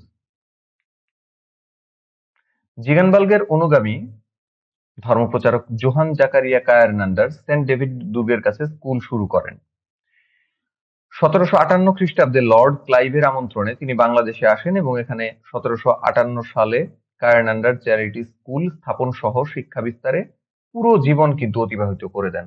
অর্থাৎ আমরা দেখলাম লর্ড ক্লাইভ তারা পলাশী যুদ্ধ জেতার পর 1757 ঠিক পরের বছর তিনি আহ জোহান জাকারিয়া কায়ারনান্ডার উনাকে আমন্ত্রণ জানান এখানে, এবং উনি এসে একটি চ্যারিটি স্কুল এখানে স্থাপন করেন এবং তার পুরো জীবন এই শিক্ষা বিস্তারে অতিবাহিত করেন। পলাশীর যুদ্ধের পর বাংলা, বিহার, উড়িষ্যার দেওয়ানি লাভের পর 1600 সালের 31 ডিসেম্বর জন্মানো ব্রিটিশ ইস্ট ইন্ডিয়া কোম্পানি ও ধর্মপ্রচারকদের মাঝে দূরত্ব তৈরি হয়। এই দূরত্বটি তৈরি হয় মূলত উদার নিরপেক্ষতার নীতির কারণে। ইংরেজরা শুধু ব্যবসা কিংবা মুনাফা কেন্দ্রিক চিন্তা করেছিলেন, অন্যদিকে ধর্মপ্রচারকরা এখানকার যে অধিবাসী তাদের যে ধর্ম তার আহ, তার সঙ্গে আরেকটি নতুন ধর্মের একটি সমন্বয় কিংবা নতুন ধর্মের একটি কনভার্সন করতে চেয়েছিলেন। সেই জিনিসটা আসলে কতটুকু ব্যবসা কিংবা মুনাফার ক্ষেত্রে লাভজনক হবে সেটি নিয়ে ইংরেজরা খুব চিন্তিত ছিল, যার ফলে তারা উদার নীতি, উদার এবং নিরপেক্ষ নীতি তারা অবলম্বন করত। অর্থাৎ তারা ধর্মপ্রচার যে যাই করুক সেটার ব্যাপারে তারা উদার ছিল এবং নিরপেক্ষ ছিল। কিন্তু মিশনারিরা কিংবা ধর্মপ্রচারক যারা আছেন তারা তো এই জায়গায় তাদের উদারতা বা নিরপেক্ষতা দেখানোর সুযোগ কম, যার ফলে এই নীতির কারণে তারা দুই গ্রুপ, অর্থাৎ একদিকে ইস্ট ইন্ডিয়া কোম্পানি এবং আরেকদিকে মিশনারি বা ধর্মপ্রচারকরা, এদের মাঝখানে কিন্তু একটা দূরত্ব ছিল। আমেরিকান কলোনিতে শিক্ষা বিস্তারের ফলে নিজের পায়ে নিজে কুড়াল মারার মতো তৃতীয়, অর্থাৎ আমেরিকায় তারা শিক্ষা বিস্তারের ফলে যেহেতু তাদের এই কলোনিটি হাতছাড়া হয়ে গেছে, তারা এক্ষেত্রে বেশ সাবধানী পদক্ষেপ নিতে বাধ্য করছিল। এ ব্যাপারে 1793 সালে ব্রিটিশ পার্লামেন্টে উত্থাপিত চার্লস গ্রান্ট ও উইলবারফোর্সের প্রস্তাবটিকেও পার্লামেন্ট সদস্য র্যান্ডেল জ্যাকসন বিরোধিতা করেন। আমরা এখানে দেখতে পারি যে চার্লস গ্র্যান্ট, যার কথা একটু পরে আমরা আরো একবার পাবো, এই চার্লস গ্র্যান্ট যখন বা উইলবারফোর্স এই মানে ওনারা যখন হচ্ছে শিক্ষা প্রণয়ন বা শিক্ষা বিস্তারের জন্য পার্লামেন্টে, ব্রিটিশ পার্লামেন্টে এই প্রস্তাবগুলো উত্থাপিত করেন, তখন সেখানে কিন্তু তারা বিরোধিতার সম্মুখীন হন। যদিও পরবর্তীতে তার এই প্রস্তাব গৃহীত হয়, তবে সেটা বেশ পরে এবং খুব খুব বেশি পরে, যদিও আমরা সেটি পরবর্তীতে একটু দেখব। 1786 সালে মাদ্রাজ গভর্নরের স্ত্রী লেডি ক্যাম্পবেল মেয়েদের জন্য একটি অনাথ আশ্রম স্থাপন করেন এবং তাদের শিক্ষার ব্যবস্থা করেন। 1798 সালের সনদ আইনে নতুন মঞ্জুরি দানের সময় মিশনারি ধারা যুক্ত হয়। এটি খুব গুরুত্বপূর্ণ একটি অনুষঙ্গ। এই ধারাটির মাধ্যমে ধর্মপ্রচারকদের শিক্ষকতা কর্মের উপর বিশেষভাবে গুরুত্ব আরোপ করা হয়। তাদেরকে একটি বিশেষ সুযোগ দেওয়া হয়, সেটি হচ্ছে আমরা একটু পরে দেখছি। এতে কোম্পানির দুর্গ এবং বাণিজ্য কুঠিতে একজন করে যাজক নিয়োগ করতে হয় যারা কর্মচারী এবং কৃতদাসদের ধর্মশিক্ষা দিবে। খুব গুরুত্বপূর্ণ একটি বিষয় যে কোম্পানি অ্যাকচুয়ালি এটা বাধ্যই হয় এক প্রকার যে যে কোনো দুর্গ এবং বাণিজ্য কুঠিতে একজন করে যাজক তারা নিয়োগ দিতে দিতে বাধ্য হয়, যার ফলে তারা ওখানকার যারা কর্মচারী ছিল এবং যারা কৃতদাস ছিল তারা কিন্তু ধর্মশিক্ষার সুযোগ পায়। পরবর্তীতে ভারতের প্রথম নিজস্ব প্রচারক সংঘ শ্রীরামপুর মিশন, এখানকার যে ত্রয়ী ছিল উইলিয়াম কেরি, জোশুয়া মার্শম্যান এবং উইলিয়াম ওয়ার্ড, যাদের কথা বিভিন্ন ভাবে সাহিত্য এবং অন্যান্য ইতিহাস বিভিন্ন জায়গায় আসে, এখানেও তার ব্যতিক্রম নয়। এই তিনজন পাশ্চাত্য শিক্ষায় অনেক অবদান রাখেন। ঔপনিবেশিক যুগের প্রথম ধাপে ইস্ট ইন্ডিয়া কোম্পানির শাসনামলে প্রাথমিক শিক্ষার জন্য তেমন কোনো বরাদ্দ ছিল না। 1781 সাল থেকে 1813 সাল পর্যন্ত কোম্পানির ডাইরেক্টররা প্রাচ্যবাদীদের মতামত সমর্থন করেন।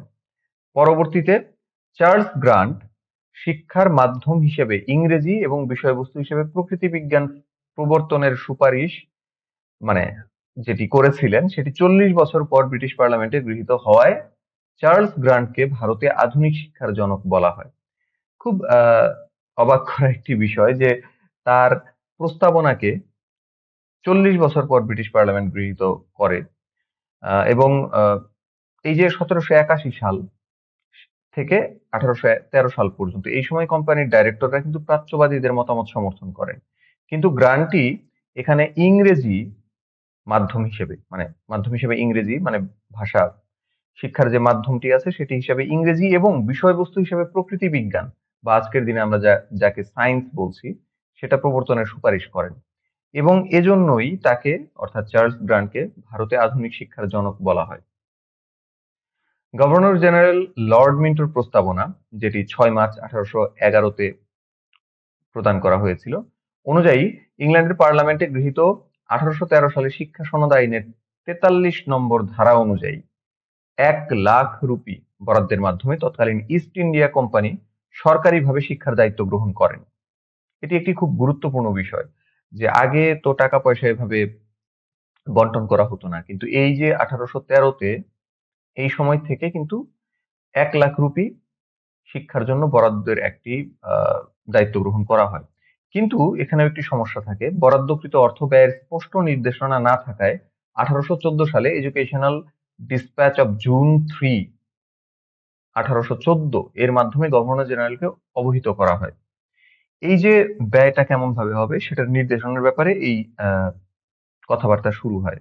এবং 1823 সালের 17 জুলাই কলকাতা স্কুল বুক সোসাইটিকে সরকারিভাবে একটি 10 সদস্যের জেনারেল কমিটি অফ পাবলিক ইনস্ট্রাকশনে রূপান্তরিত করা হয়। ইনস্ট্রাকশন অর্থাৎ শিক্ষা, পাবলিক গণ, এই যে গণশিক্ষা কিংবা সর্বজনীন যে শিক্ষা, সেই শিক্ষার জন্য একটি জেনারেল কমিটি, এটা পরিবর্তিত করা হয় হচ্ছে কলকাতা স্কুল বুক সোসাইটি যেটা গঠিত হয়েছিল আগে, সেটাকে general committee of public instruction হিসেবে রূপান্তরিত করা হয়।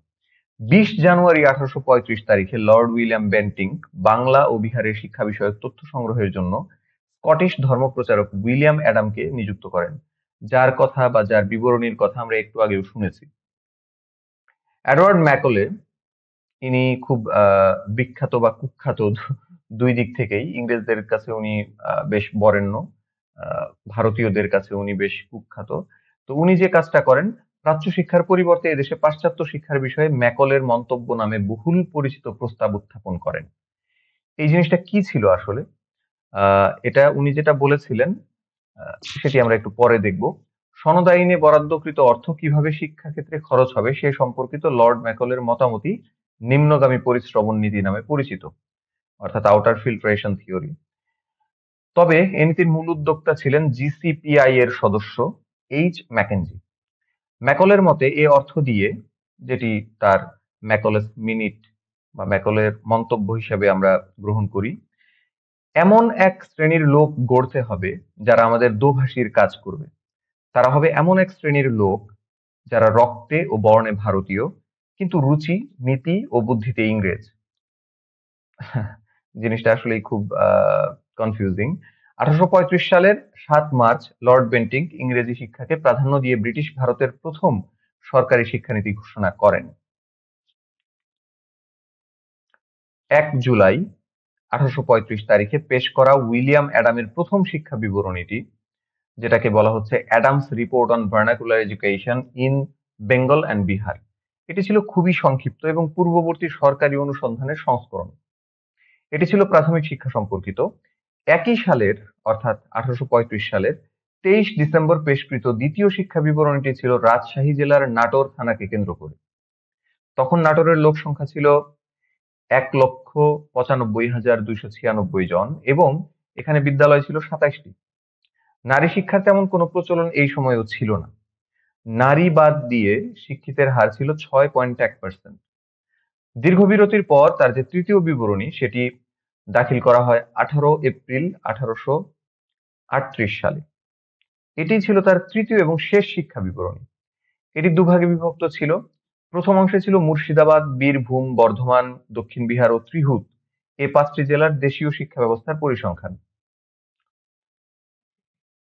আমরা যদি বিভিন্ন সময়ে বা বিভিন্ন আমলে শিক্ষা কমিশন বা শিক্ষার যে সংস্কারগুলো হয়েছে সেগুলো একটু দেখি, তাহলে আমরা দেখব লর্ড ম্যাকলের নিম্নগামী পরিশ্রমণ বা চুইয়ে পড়া শিক্ষানীতি সেটি প্রণীত হয়েছিল বা সেটি প্রস্তাব করা হয়েছিল ১৮১৩ সালে। উইলিয়াম অ্যাডামের শিক্ষা কমিশন এটি গঠিত হয়েছিল ১৮৩৫ সালে।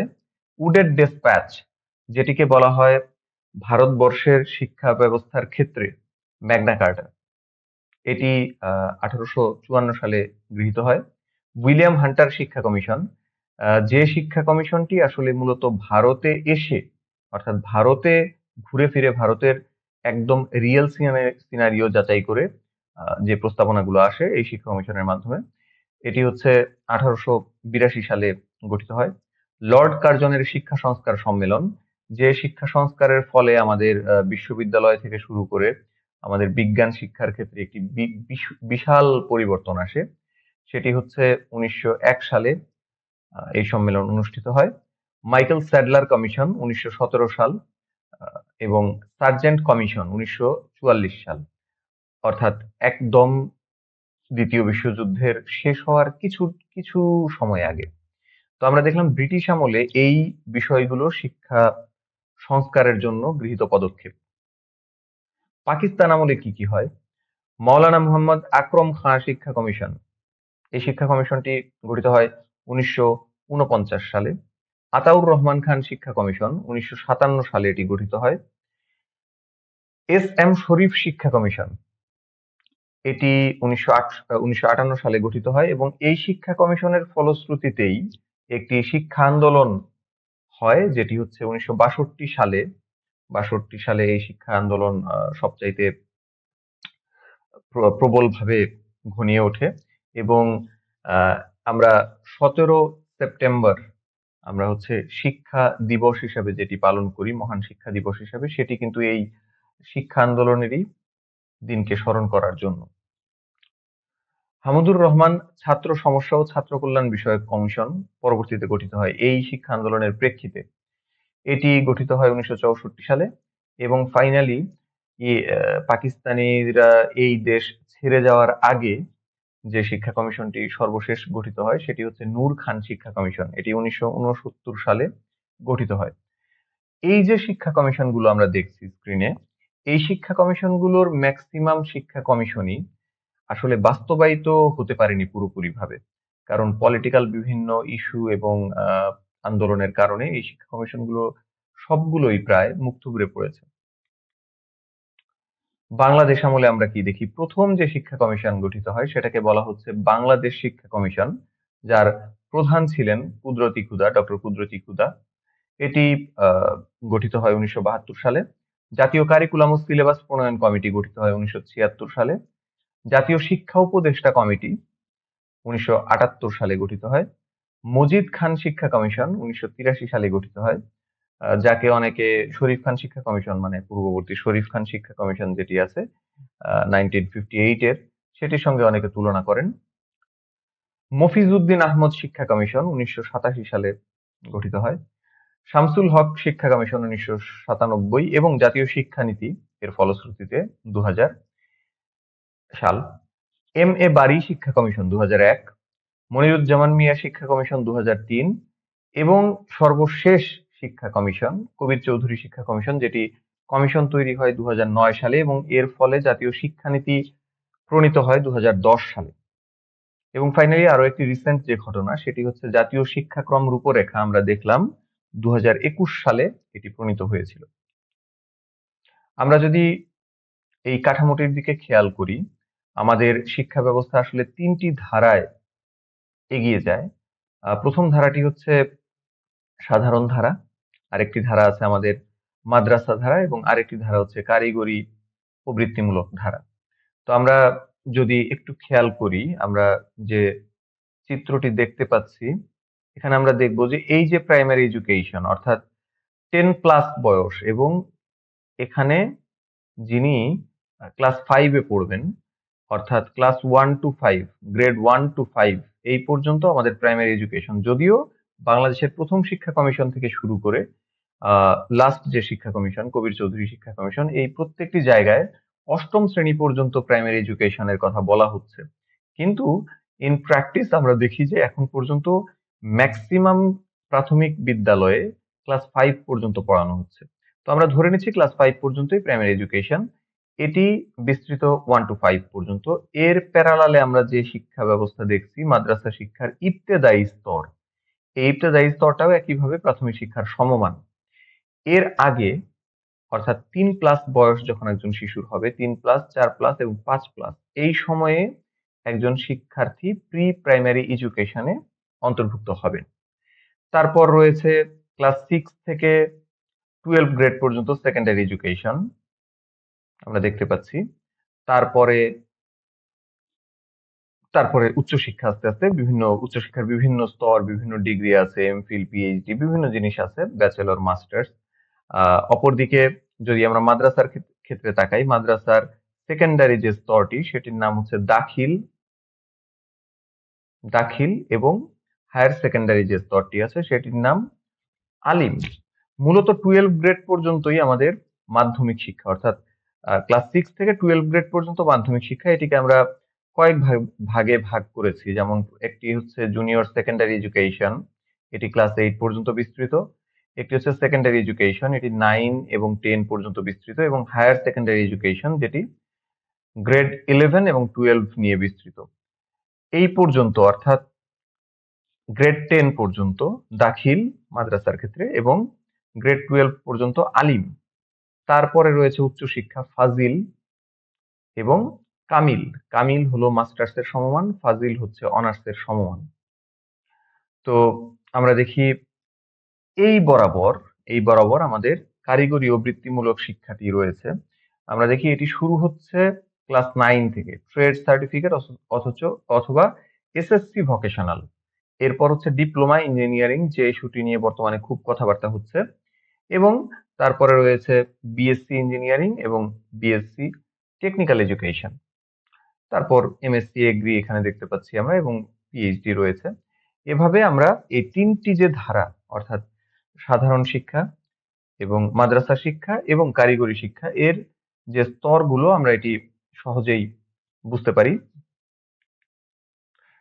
আমরা সংগঠন এবং ব্যবস্থাপনা যদি দেখি, বাংলাদেশের শিক্ষা নিয়ে কাজ করা 2টি মন্ত্রণালয় রয়েছে। আমরা খুব স্বাভাবিকভাবে এই দুইটা দেখতে পারি। একটি মন্ত্রণালয় হচ্ছে প্রাথমিক ও গণশিক্ষা মন্ত্রণালয়।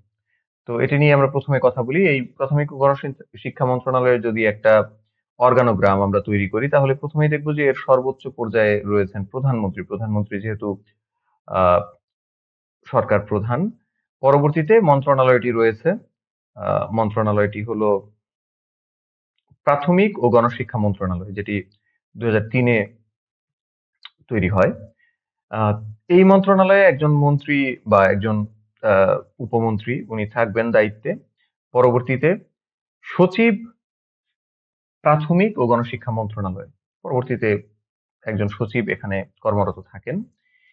এর নিচে আমরা দেখছি যে অধিদপ্তর, অধিদপ্তর অর্থাৎ অধিদপ্তরটি হচ্ছে এর নিচে, মানে কার্যক্রম পরিচালনা করে। অধিদপ্তরের প্রধান হিসেবে থাকেন একজন মহাপরিচালক। এই অধিদপ্তরের প্যারালালি কয়েকটি প্রতিষ্ঠান আমরা দেখতে পাচ্ছি। একটি হচ্ছে সিপিইএমইউ, একটি হচ্ছে এনসিটিবি। এনসিটিবি আমরা খুব সহজভাবেই জানি, এনসিটিবি হচ্ছে বই অর্থাৎ পাঠ্য বই প্রণয়ন এবং বিস্তরণের সঙ্গে জড়িত। নেইপ বা national academy for primary education, এটা আমরা দেখতে পারি। নেপের আন্ডারে দুইটি মূলত প্রশিক্ষণ প্রতিষ্ঠান আমরা দেখতে পাচ্ছি। একটি হচ্ছে পিটিআই বা প্রাইমারি টিচার্স ট্রেনিং ইনস্টিটিউট, আর একটি হচ্ছে ইউআরসি বা উপজেলা রিসোর্স সেন্টার। এই দুটি মূলত প্রাথমিক পর্যায়ের যারা শিক্ষক আছেন তাদের ট্রেনিং এর সঙ্গে জড়িত।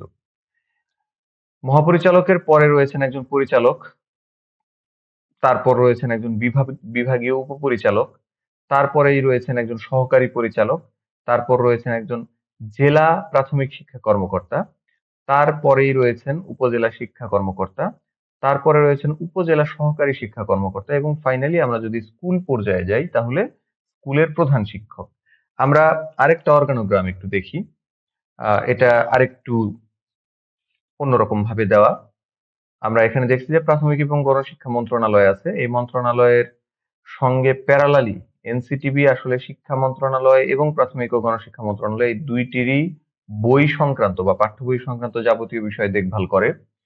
প্রাথমিক ও গণশিক্ষা মন্ত্রণালয়ের অন্তর্ভুক্ত হচ্ছে ডিপিই বা প্রাথমিক শিক্ষা অধিদপ্তর, তার নিচে রয়েছে বিভাগীয় প্রাথমিক শিক্ষা কার্যালয়, তার নিচে রয়েছে জেলা প্রাথমিক শিক্ষা কার্যালয় ডিপিইও, এবং এই যে বিভাগীয় শিক্ষা প্রাথমিক শিক্ষা কার্যালয় এবং জেলা প্রাথমিক শিক্ষা কার্যালয় এটা কিন্তু এটার আন্ডারেই কিন্তু পিটিআই কর্মরত রয়েছে, যদিও এটি মূলত নিয়ন্ত্রিত হয় জাতীয় প্রাথমিক শিক্ষা একাডেমি বা নেপ থেকে। এরপরে রয়েছে জেলার পর রয়েছে উপজেলা অথবা থানা শিক্ষা কার্যালয়। এর এর সঙ্গে জড়িত উপজেলা রিসোর্স সেন্টার। এই দুটি প্রশিক্ষণ প্রতিষ্ঠানই আমরা আগেও দেখেছি যে নেপের অন্তর্ভুক্ত, তবে এরা যেহেতু একটি উপজেলা বা জেলার জুরিসপ্রুডেন্সের মধ্যেই কাজ করে, তো সেখান থেকে মানে এটাকে আমরা উপজেলার অন্তর্ভুক্ত বা জেলার অন্তর্ভুক্ত হিসেবেও এই ইনস্টিটিউট গুলোকে দেখাতে পারি। এবং ফাইনালি প্রাথমিক বিদ্যালয়। অপরদিকে আমরা যে দেখতে পাচ্ছি যে এখানে কয়েকটি ইউনিট রয়েছে। প্রাথমিক ও গণশিক্ষা মন্ত্রণালয়ের একটি ইউনিট হচ্ছে বাধ্যতামূলক প্রাথমিক শিক্ষা বাস্তবায়ন পরিবীক্ষণ ইউনিট, আমরা আগেও দেখেছি যেটি। উপানুষ্ঠানিক শিক্ষা ব্যুরো বা বিএনএফই এবং জেলা উপানুষ্ঠানিক শিক্ষা ব্যুরো যেটি বিএনএফির অন্তর্ভুক্ত।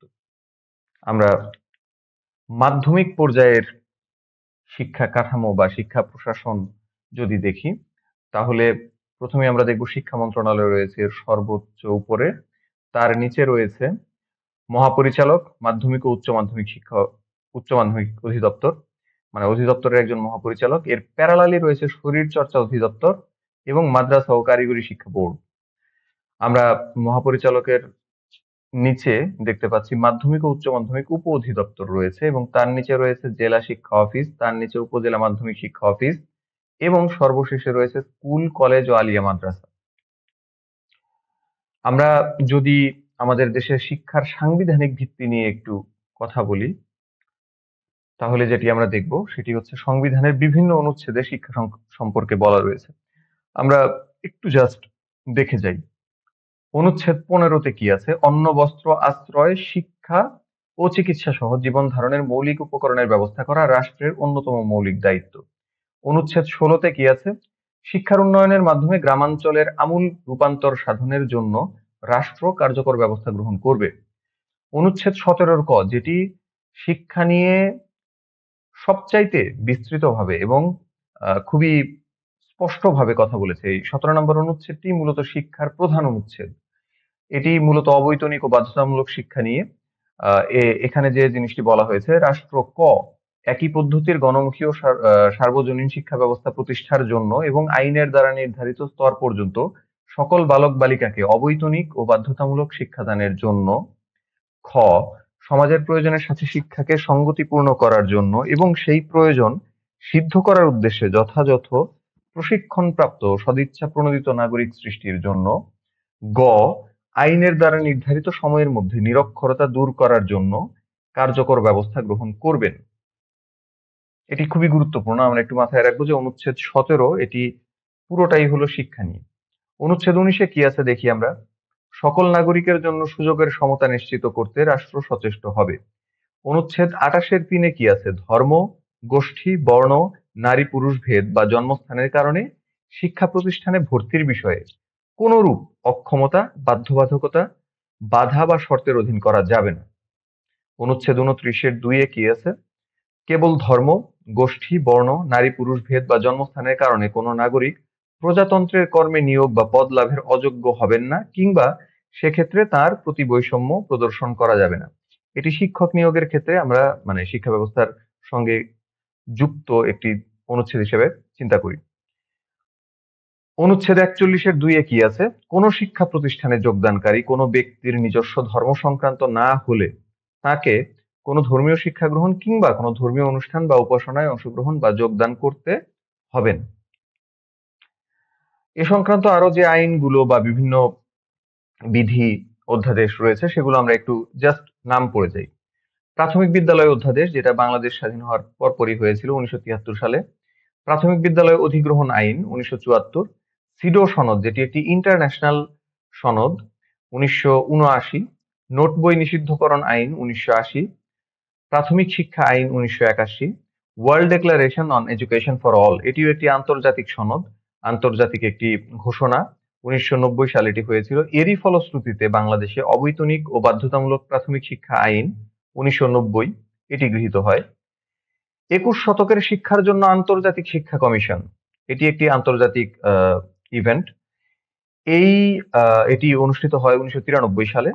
দিল্লি ঘোষণা, এটিও একটি আন্তর্জাতিক ঘোষণা, এটি ১৯৯৩ সালে ৫টি দেশের সমন্বয়ে গঠিত হয়। সালামাঙ্কা স্টেটমেন্ট ১৯৯৪, এটি মূলত আজকের দিনে আমরা যে ইনক্লুসিভ এডুকেশন নিয়ে কথা বলছি সেটির আসলে খুব গুরুত্বপূর্ণ একটি স্টেটমেন্ট। এটি ১৯৯৪ সালামাঙ্কায়, স্পেনের সালামাঙ্কায় এটি গৃহীত হয়। সহস্রাব্দ উন্নয়ন লক্ষ্যমাত্রা, এটি একটি ইন্টারন্যাশনাল লক্ষ্যমাত্রা, আমরা একে মিলেনিয়াম ডেভেলপমেন্ট গোল বলতে পারি। ২০০০ সালে এটি গৃহীত হয়। ওয়ার্ল্ড এডুকেশন ফোরাম, এটিও ২০০০ সালের। এটি ডাকার, সেনেগালের রাজধানী ডাকারে এটি অনুষ্ঠিত হয়। এনটিআরসি আইন ২০০৫, এটি একটি জাতীয় আইন, ২০০৫ সালে আমাদের দেশে গৃহীত হয়েছে। জাতিসংঘ ডিসএবিলিটি সম্পন্ন ব্যক্তিদের অধিকার সম্মেলন ২০০৬ সালে এটি আসলে গৃহীত হয়। বেসরকারি বিশ্ববিদ্যালয় বিল, এটি বাংলাদেশের জাতীয় একটি বিল, এটি ২০১০ সালে গৃহীত হয়। কওমি মাদ্রাসা শিক্ষা কমিশন গঠিত হয় ২০১২ সালে। Bangladesh peoples with disabilities rights and protection act ২০১৩, এটি বাংলাদেশের, আমরা নাম শুনেই বুঝতে পারছি। Neuro developmental disability trust act, এটিও বাংলাদেশের, ২০১৩ সালে এটি প্রণীত হয়। জেন্ডার পলিসি ২০১৩, এই জেন্ডার পলিসির এই জাতীয় জিনিসটি গৃহীত হয়েছে ২০১৩ সালে। উপানুষ্ঠানিক শিক্ষা আইন ২০১৪ এবং ইন্টিগ্রেটেড স্পেশাল এডুকেশন রেগুলেশন ২০১৮ সালে গৃহীত হয়।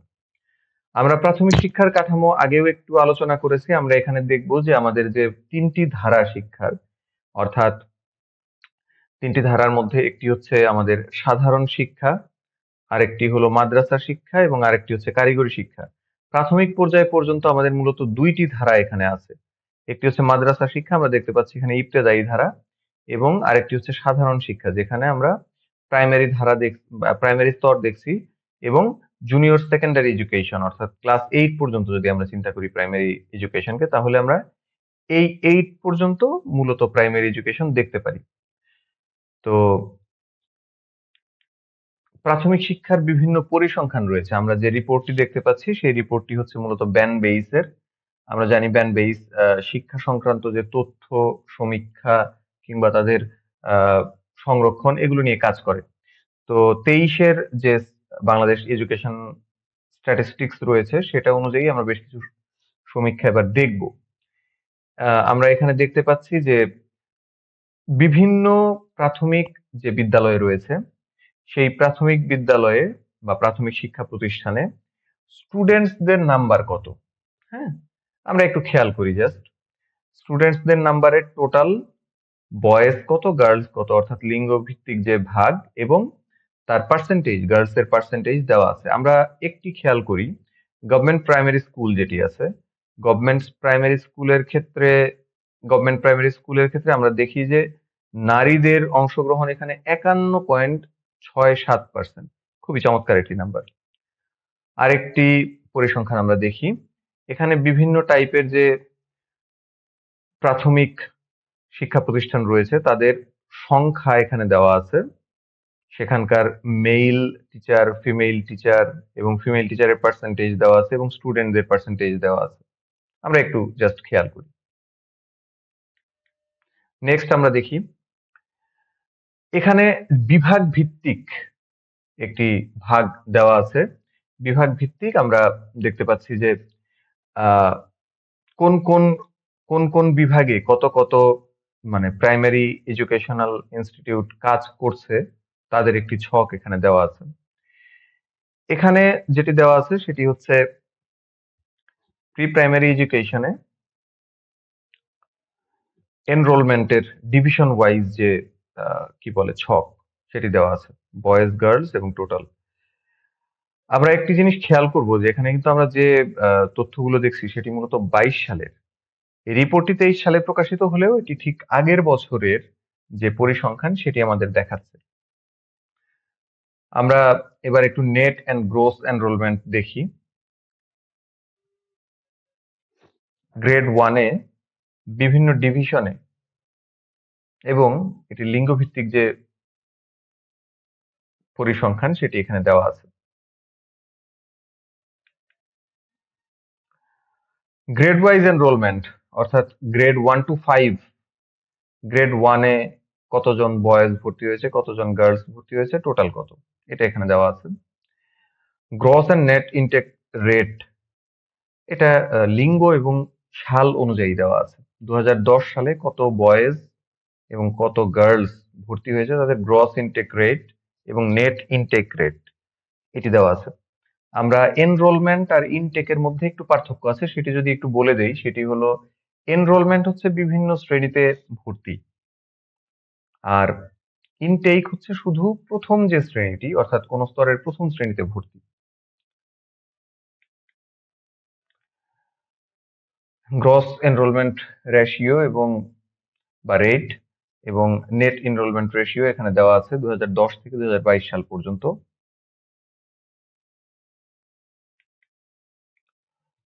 Enrolment of special need children in pre primary class, অর্থাৎ যারা বিশেষ শিশু রয়েছে, বিশেষ চাহিদা সম্পন্ন শিশু রয়েছে তাদের ভর্তির হার এখানে দেওয়া আছে। আরেকটি ছক আমরা দেখতে পাচ্ছি এখানে enrolment of special need children in all types of schools, এই জিনিসটি দেওয়া আছে। আমরা রিপিটেশন রেট দেখতে পাচ্ছি উপরের ছকটিতে, অর্থাৎ কারা কারা ওই ক্লাসে আবার রয়ে গেছে সেটির একটি রেট দেওয়া আছে। গ্রেড 1-এ কত পার্সেন্ট রিপিট হয়। এখানে যেটি দেওয়া আছে যে division wise single shift schools মানে কোন কোন জায়গায় মানে কত কত আছে সেটি হচ্ছে এখানে দেওয়া আছে।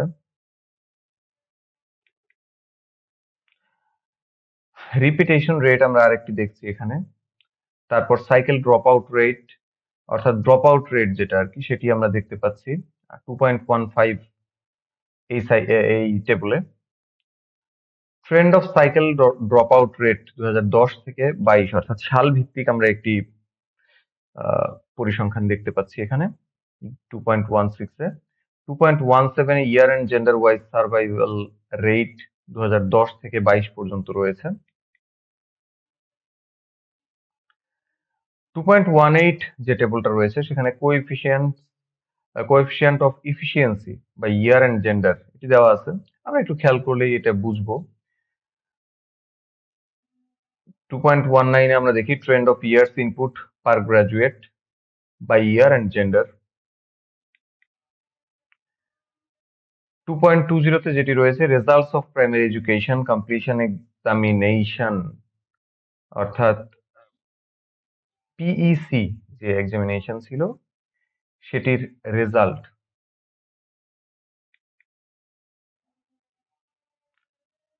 শিক্ষক সংখ্যা ডিভিশন ওয়াইজ এখানে আমরা দেখতে পাচ্ছি। স্টুডেন্ট টিচার রেশিও আমরা 2.22-তে দেখতে পাচ্ছি।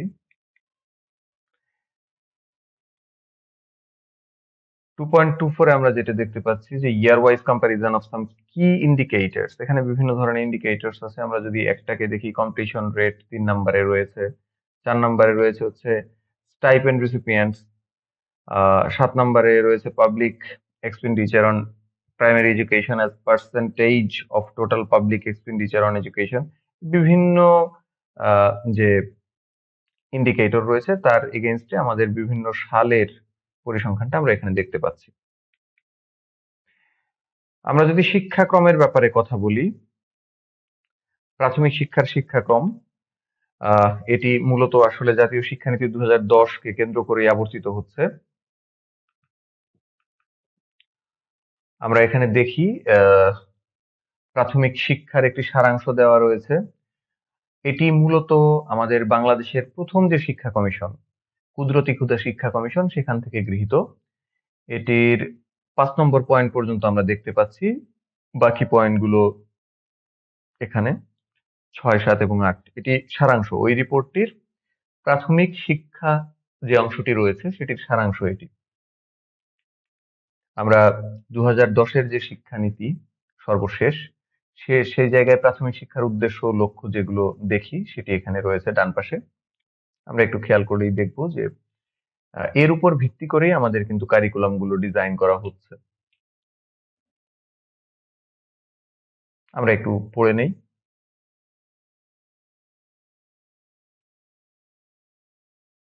আমার মনে হয় পড়া শেষ।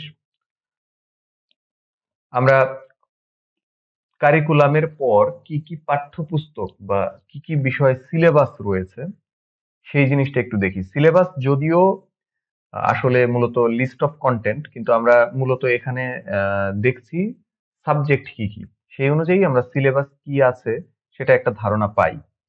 আহ প্রথম শ্রেণীতে আমরা দেখছি কি কি রয়েছে, বাংলা, ইংরেজি এবং গণিত। দ্বিতীয় শ্রেণীতে রয়েছে বাংলা, ইংরেজি, গণিত একইভাবে। তৃতীয় শ্রেণীতে বাংলা, ইংরেজি, গণিতের পাশাপাশি বিজ্ঞান, বাংলাদেশ ও বিশ্ব পরিচয়, ইসলাম শিক্ষা, হিন্দু ধর্ম অর্থাৎ ধর্ম শিক্ষা, ধর্ম ও নৈতিক শিক্ষা। চতুর্থতে রয়েছে বাংলা, ইংরেজি, গণিত, বিজ্ঞান, বাংলাদেশ ও বিশ্ব পরিচয়, ধর্ম শিক্ষা, ধর্ম ও নৈতিক শিক্ষা। পঞ্চম শ্রেণীতে যেটি রয়েছে বাংলা, ইংরেজি, গণিত, বিজ্ঞান, বাংলাদেশ ও বিশ্ব পরিচয় এবং ধর্ম ও নৈতিক শিক্ষা। বিভিন্ন প্রকার উন্নয়ন কর্মসূচি বিশেষ করে প্রাথমিক বিদ্যালয় বা প্রাথমিক শিক্ষাকে কেন্দ্র করে আবর্তিত হচ্ছে। তার মধ্যে সবচাইতে যেটি গুরুত্বপূর্ণ সেটি হচ্ছে চতুর্থ প্রাথমিক শিক্ষা উন্নয়ন কর্মসূচি বা PEDP4। এই কর্মসূচির মূল উদ্দেশ্য হলো প্রাথমিক শিক্ষার মান বৃদ্ধি করা এবং সর্বজনীন প্রাথমিক শিক্ষা অর্জনে সহায়তা করা। চাহিদা ভিত্তিক সরকারি প্রাথমিক বিদ্যালয় উন্নয়ন প্রকল্প, এই প্রকল্পের অধীনে সরকারি প্রাথমিক বিদ্যালয়গুলোর চাহিদা অনুযায়ী উন্নয়নের কাজ করা হয়। এটি আরো একটি প্রকল্প। আরেকটি প্রকল্পের কথা যদি আমরা বলি, মাল্টিমিডিয়া ক্লাসরুম স্থাপন, তথ্য প্রযুক্তির ব্যবহার বাড়াতে এবং শ্রেণীকক্ষে শিক্ষাদানের আধুনিকীকরণ করতে মাল্টিমিডিয়া ক্লাসরুম স্থাপন করা হচ্ছে। বিদ্যালয় পর্যায়ে উন্নয়ন পরিকল্পনা, যেটির সংক্ষিপ্ত নাম স্লিপ, প্রাথমিক বিদ্যালয়গুলোতে স্থানীয় জনগণকে সম্পৃক্ত করে বিদ্যালয় পর্যায়ে উন্নয়ন পরিকল্পনা প্রণয়ন ও বাস্তবায়ন করা হয়। আমরা কয়েকটি উন্নয়ন কর্মসূচি বা উন্নয়ন প্রকল্প দেখলাম। আরো একটি রয়েছে স্কুল ফিডিং কর্মসূচি, শিক্ষার্থীদের স্কুলমুখী করা, ঝরে পড়া রোধ এবং তাদের পুষ্টির চাহিদা পূরণের জন্য স্কুল ফিডিং কর্মসূচি শুরু হয়েছে। অবকাঠামোগত উন্নয়ন, প্রাথমিক বিদ্যালয়গুলোতে শ্রেণীকক্ষ নির্মাণ, শহীদ মিনার স্থাপন, খেলার মাঠ তৈরি এবং সীমানা প্রাচীর নির্মাণের কাজ চলছে। আমরা দেখছি যে বিভিন্ন ভাবে বিভিন্ন প্রকল্প এবং কর্মসূচির মাধ্যমে বিভিন্ন উন্নয়ন কর্মসূচি কিন্তু অলরেডি চলছে। আমরা যদি প্রাথমিক শিক্ষার সমস্যাগুলো নিয়ে কথা বলি কিংবা এর সমাধান নিয়ে কথা বলি, তাহলে আমরা প্রথমেই যেটি পাবো সেটি হচ্ছে ঝরে পড়া সমস্যা। অর্থাৎ একজন শিক্ষার্থী ক্লাস 1-এ ভর্তি হয়ে বা গ্রেড 1-এ ভর্তি হয়ে সে গ্রেড 5 হওয়ার আগেই সে পড়াশোনা থামিয়ে দিচ্ছে বা পড়াশোনা থেকে ছিটকে পড়ছে। এটি হচ্ছে ঝরে পড়া। তো এই ঝরে পড়ার যে সমস্যা সেটি আসলে সমাধান করতে গেলে আমাদের বেশ কিছু জিনিস খেয়াল রাখতে হবে। একটি হচ্ছে সুযোগ ব্যয়, অর্থাৎ যে সময়টা সে স্কুলে দেবে সেই সময়টা যেন তার অন্য কাজ করলে যে লাভটা হতো সেই লাভটার মতো কিংবা তার চেয়ে বেশি লাভ হয়, এই সচেতনতাটা যেন শিক্ষার্থী এবং অভিভাবক দুই গ্রুপই বুঝতে পারে, সেটার জন্য আমাদের কাজ করতে হবে। এবং অন্যান্য যে বিষয়গুলো আছে, শিশু শ্রম আমাদের নিষিদ্ধ করতে হবে এবং বাল্য বিয়ে এটি আমরা হচ্ছে যদি নির্মূল করতে পারি তাহলে আমাদের ঝরে পড়া যে সমস্যা সেটা অনেকাংশেই কমে যাবে। শিক্ষকদের বেতন ও ভাতা কম, আমরা বেশ কিছু বছর যাবতই এটা দেখতে পাচ্ছি যে শিক্ষকদের যে বেতন কাঠামো এবং ভাতা এবং অন্যান্য যে সুযোগ সুবিধা তাদের আছে সেটি অত্যন্ত কম, যার ফলে সর্বোচ্চ মেধাবীরা কিন্তু প্রাইমারি এডুকেশনের শিক্ষায় শিক্ষক হিসেবে যোগদান করেন না। এটি একটি খুব রূঢ় বাস্তবতা। তো এটি সমাধানের জন্য যেটি করতে হবে সেটি হচ্ছে শিক্ষকদের বেতন বাড়াতে হবে এবং তাদের ভাতাসহ অন্যান্য সুবিধা যেন সকল চাকরির চেয়ে ভালো হয় সেটি নিশ্চিত করতে পারলে আমাদের প্রাথমিক শিক্ষায় সবচাইতে ভালো শিক্ষার্থী কিংবা ভালো যোগ্যতা সম্পন্ন দক্ষ মানুষগুলো আসবে এবং সেটি হলে আমাদের প্রাইমারি শিক্ষা সবচাইতে শক্তিশালী হবে এবং প্রাইমারি শিক্ষা যদি শক্তিশালী হয় তাহলে সেকেন্ডারি এবং টারশিয়ারি লেভেলে এটির একটি প্রত্যক্ষ এবং পরোক্ষ ফলাফল অবশ্যই আমরা দেখতে পারবো। অবকাঠামোগত সমস্যা অনেক জায়গায় আমরা দেখি যে শিক্ষার্থীদের জন্য ভালো বিল্ডিং কিংবা ভালো ওয়াশরুম কিংবা ভালো আসবাব এগুলো কিছুই নেই। অনেক জায়গায় গাছের নিচেও ক্লাস করা হয় স্থানাভাবে। অনেক জায়গায় দেখা যায় যে খুব বড় ক্লাসরুমে অনেক শিক্ষার্থী একসঙ্গে ক্লাস করে। তো এরকম অবকাঠামোগত অনেক সমস্যা আমাদের রয়েছে। সেই সমস্যাগুলো সমাধান করতে গেলে আসলে দ্রুত অবকাঠামোগত উন্নয়ন করতে হবে এবং যে প্রতিষ্ঠানের যে জিনিস প্রয়োজন সেটাকে খুব তড়িৎ গতিতে ফাস্ট ট্র্যাক বা দ্রুত সমাধান করার প্রয়াস নিয়ে সেই জায়গাগুলোতে আমাদের হাত দিতে হবে। শিক্ষা উপকরণের অভাব। শিক্ষকবৃন্দ যখন ক্লাসে পড়ান তখন সেই পাঠকে আকর্ষণীয় করতে শিক্ষা উপকরণ ব্যবহার করা হয়। কিন্তু শিক্ষা উপকরণের দাম, এর অ্যাভেইলেবিলিটি কিংবা অন্যান্য বিভিন্ন ইস্যুতে শিক্ষকবৃন্দ এটি সবসময় করতে পারেন না বা করলেও খুব আকর্ষণীয় তারা করতে পারেন না কিংবা খুব চমৎকার, খুব যুগোপযোগী শিক্ষা উপকরণ তারা ব্যবহার করতে ম্যাক্সিমাম ক্ষেত্রেই অসমর্থ হন। আমাদের এই শিক্ষা উপকরণের অভাবটা দূর করার জন্য বিদ্যালয়ে শিক্ষা উপকরণের জন্য আলাদা বাজেট প্রদান করা যেতে পারে কিংবা বিদ্যালয়ে এটিকে উৎসব হিসাবে কিংবা প্রতিযোগিতা হিসাবে যদি আমরা সেট করতে পারি যে সবচাইতে ভালো শিক্ষা উপকরণ যিনি তৈরি করবেন এবং ব্যবহার করবেন তাকে বিদ্যালয় থেকে পুরস্কৃত করা হবে বা তার শিক্ষা উপকরণের যে খরচ সেটির একটি অংশ বিদ্যালয় থেকে বিয়ার করা হবে। তাহলে আমার মনে হয় শিক্ষা উপকরণ বানাতে এবং সেগুলো প্রয়োগ করতে শিক্ষকবৃন্দ অত্যন্ত আগ্রহী হবেন। প্রশিক্ষণের ঘাটতি এটি একটি খুব বড় অসুবিধা। আমাদের যে প্রশিক্ষণ প্রতিষ্ঠানগুলো রয়েছে ইউআরসি কিংবা পিটিআই যারা প্রাথমিক শিক্ষার ক্ষেত্রে কাজ করছে প্রশিক্ষণের ব্যাপারে সেই দুটো জায়গাতেই আমাদের কিন্তু ঘাটতি রয়েছে। অবকাঠামোগত উন্নয়ন তো কমতি রয়েছেই। সঙ্গে, সঙ্গে দক্ষ ইন্সট্রাক্টরের অভাব থেকে শুরু করে অন্যান্য অনেক জিনিসের ঘাটতি আমাদের রয়েছে। আমাদের উচিত এসব জায়গাতে দ্রুত সমাধানের জন্য কাজ করা। তবে সবকিছুর উপরেই যেটি প্রযোজ্য সেটি হচ্ছে শিক্ষাক্ষেত্রে, বিশেষ করে প্রাথমিক শিক্ষাক্ষেত্রে আমাদের বরাদ্দ কিন্তু বাড়াতে হবে। আমাদের জাতিসংঘের যে প্রস্তাবনা সেই অনুযায়ী কিংবা অন্যান্য যে প্রস্তাবনা সেই অনুযায়ী আমরা দেখতে পারি যে জাতীয় আয়ের 20% কিংবা জিডিপির 5% আমরা কিন্তু এগুলো শিক্ষাক্ষেত্রে ব্যয় করতে পারি। সর্বোপরি আমাদের শিক্ষাক্ষেত্রে বাজেটের সবচাইতে বেশি বরাদ্দ যেটি রয়েছে সেটি প্রদান করলে আমার মনে হয় যে অনেকগুলো সমস্যা খুব দ্রুত সমাধান হয়ে যাবে। দারিদ্র্য শিক্ষার্থীরা দরিদ্র এবং তাদের এই দরিদ্র অবস্থার কারণেই তারা শিক্ষায় আসতে পারে কম আসলেও তারা ঝরে পড়ে কারণ তার বদলে তারা যদি অন্যান্য কাজ করে কিংবা অ্যাটলিস্ট পারিবারিক কাজে হেল্প করে তাহলেও তাদের মনে হয় যে আমরা একটি খুব সরাসরি সরাসরি আমরা একটি সুবিধা পাচ্ছি। তো যেটি শিক্ষায় থাকলে হয়তো তার একটা নির্দিষ্ট সময় পর বা একটা খুব দীর্ঘমেয়াদের পর সে একটা ফলাফল পাবে। তো যেহেতু ইনস্ট্যান্ট ফলাফল যে জায়গায় পাওয়া যাচ্ছে সে জায়গায় তারা কাজ করার ব্যাপারে আগ্রহী হয় যার ফলে শিক্ষা উপেক্ষিত থেকে যায়। এজন্য যেটি করা যেতে পারে উপবৃত্তি বা অন্যান্য মিড ডে মিল কিংবা আহ, যারা স্কুলে আসবে তাদের জন্য বিশেষ কোনো সুবিধা প্রদান করা যেতে পারে দরিদ্রদের। আমরা জানি যে দরিদ্র তহবিল বা বিভিন্ন ফান্ড থাকে যে ফান্ড গুলো থেকে তাদেরকে নিয়মিত হেল্প করার ব্যবস্থা যদি করা যায় তাহলে আমার মনে হয় যে দারিদ্রতাকে দূরে ঠেলে তারা স্কুল প্রাঙ্গণে হাসতে হাসতে চলে আসবে। টিচার্স ট্রেনিং কলেজ ও ইনস্টিটিউট গুলোর বেহাল দশা আমরা দেখছি যে টিচার্স ট্রেনিং কলেজ অর্থাৎ যারা মাধ্যমিক পর্যায়ের শিক্ষক প্রশিক্ষণ নিয়ে কাজ করে এবং পিটিআই গুলো এগুলোর দশা কিন্তু খুবই খারাপ। এক একটি প্রতিষ্ঠান অনেক আগের অনেক ঐতিহ্যবাহী প্রতিষ্ঠান হলেও তাদের কিন্তু এই সময়ের যে আধুনিকীকরণ সেটি অনেকভাবেই কমতি থেকে গেছে। তো আমাদের মনে হয় যে শিক্ষককে উন্নয়ন যদি শিক্ষকের দক্ষতার উন্নয়ন যদি না হয়, তাহলে আসলে আমরা মানসম্পন্ন শিক্ষা কখনোই প্রত্যাশা করতে পারবো না। এজন্য শিক্ষকের সর্বোচ্চ ওয়ার্ল্ড ক্লাস একটি ট্রেনিং এবং ট্রেনিং ইনস্টিটিউট এটি নিশ্চিত করা রাষ্ট্রের জন্য খুব গুরুত্বপূর্ণ একটি কাজ। এবং এটি যতদিন না হবে ততদিন শিক্ষকের যে প্রফেশনাল ডেভেলপমেন্ট সেটাতে কমতি থেকে যাওয়ার সম্ভাবনা খুব বেশি, যার ফল হবে ভয়াবহ। কারণ শিক্ষক যখন তার কমতি নিয়ে ক্লাসরুমে গিয়ে পড়াবেন, তখন একটি পুরো জেনারেশন কিন্তু ধ্বংস হয়ে যাওয়া বা আহ, ভুল পথে চলে যাওয়ার একটা সম্ভাবনা কিন্তু তৈরি হয় বা আশঙ্কা তৈরি হয়।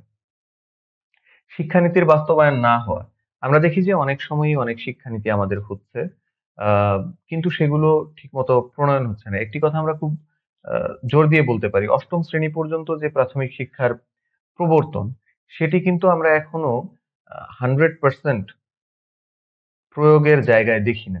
তো এরকম অনেক কিছু শিক্ষানীতিতে প্রস্তাবনা আকারে আমরা দেখি, কিন্তু আসলে সেগুলোর বাস্তবায়ন যদি না হয়, তাহলে সেই জিনিসগুলো দিয়ে কিন্তু আলটিমেটলি আমরা খুব বেশি দূর যেতে পারবো না। অপরিকল্পিত শিক্ষা ব্যবস্থা, আমরা যখনই কোনো প্ল্যান করি তখন তার একটি সুস্পষ্ট পরিকল্পনা নিয়ে সেটার টাইম ডিভিশন করে সেটা নিয়ে আমাদের মাঠে মাঠে নামা উচিত। কিন্তু আমরা বরাবরই দেখি যে আমাদের পরিকল্পনাটা হয় অসংগঠিত, যার ফলে এর থেকে যে ফলাফল প্রত্যাশা করা হয় সেটি আমরা পুরো মাত্রায় কখনোই পাই না। তো আমরা চেষ্টা করব যে যে শিক্ষা শিক্ষা ব্যবস্থা আমাদের রয়েছে সেটিকে ঢেলে সাজাতে এবং একটি সুস্পষ্ট পরিকল্পনা করে সেটাকে সামনে এগিয়ে নিয়ে যেতে। অপর্যাপ্ত বরাদ্দ, এটি নিয়ে আগেও কথা হয়েছে। মূলত বরাদ্দ যদি আমাদের বেশি না হয়, অর্থাৎ বরাদ্দ যদি আমাদের কম হয়, তাহলে কিন্তু আমাদের আউটপুট যেটা আছে সেটাও কম হওয়ার সম্ভাবনা খুব বেশি। আমরা একটি কমন কমন প্রবচন দেখি, সেটি হলো যে যত গুড় তত মিঠে। অর্থাৎ গুড় বেশি দিলে মিঠে হবে। অর্থাৎ এখানে যদি বরাদ্দ আমরা বেশি করতে পারি তাহলে আমাদের মান কিন্তু বাড়ার সম্ভাবনা খুব বেশি। গবেষণাহীন শিক্ষা, বিশেষ করে কর্মসহায়ক গবেষণা থেকে অন্যান্য যে গবেষণাগুলো আছে, এই গবেষণাগুলোকে উৎসাহিত করতে হবে। প্রাথমিক পর্যায়ের শিক্ষকরা যেন গবেষণা করেন, তাদের নিজের ক্লাসরুম থেকে শুরু করে অন্যান্য আহ, বৈশ্বিক চিন্তা বা বৈশ্বিক ভবিষ্যতে শিক্ষার রূপরেখা কোন দিকে যাবে, কোন দিকে যাওয়া উচিত, এই জিনিসগুলো নিয়ে যেন গবেষণা করতে পারেন। সেই জন্য তাদের গবেষণার ক্ষেত্রে উৎসাহ দেওয়ার জন্য বিভিন্ন প্রণোদনা নেওয়া উচিত।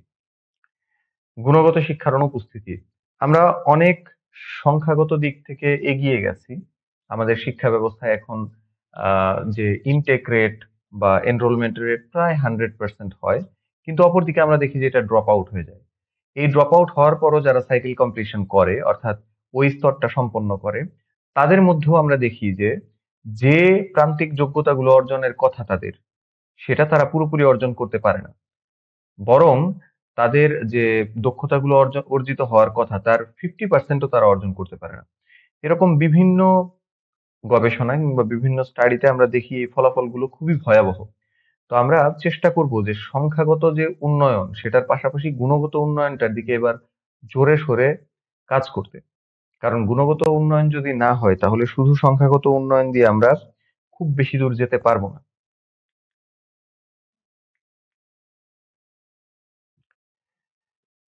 আমরা অনেকক্ষণ শিক্ষা নিয়ে বিভিন্ন কথাবার্তা বললাম, আমরা এবার একটু অনুশীলনে যাই। আমরা প্রথমে যে এমসিকিউটা দেখব, বাংলাদেশের সংবিধানের কত নং অনুচ্ছেদে সকল নাগরিকের জন্য অবৈতনিক ও বাধ্যতামূলক শিক্ষার ব্যবস্থা গ্রহণের কথা বলা আছে। খুব সোজা জিনিস, আমরা অপশন ছাড়াই এটা বলতে পারি। 17।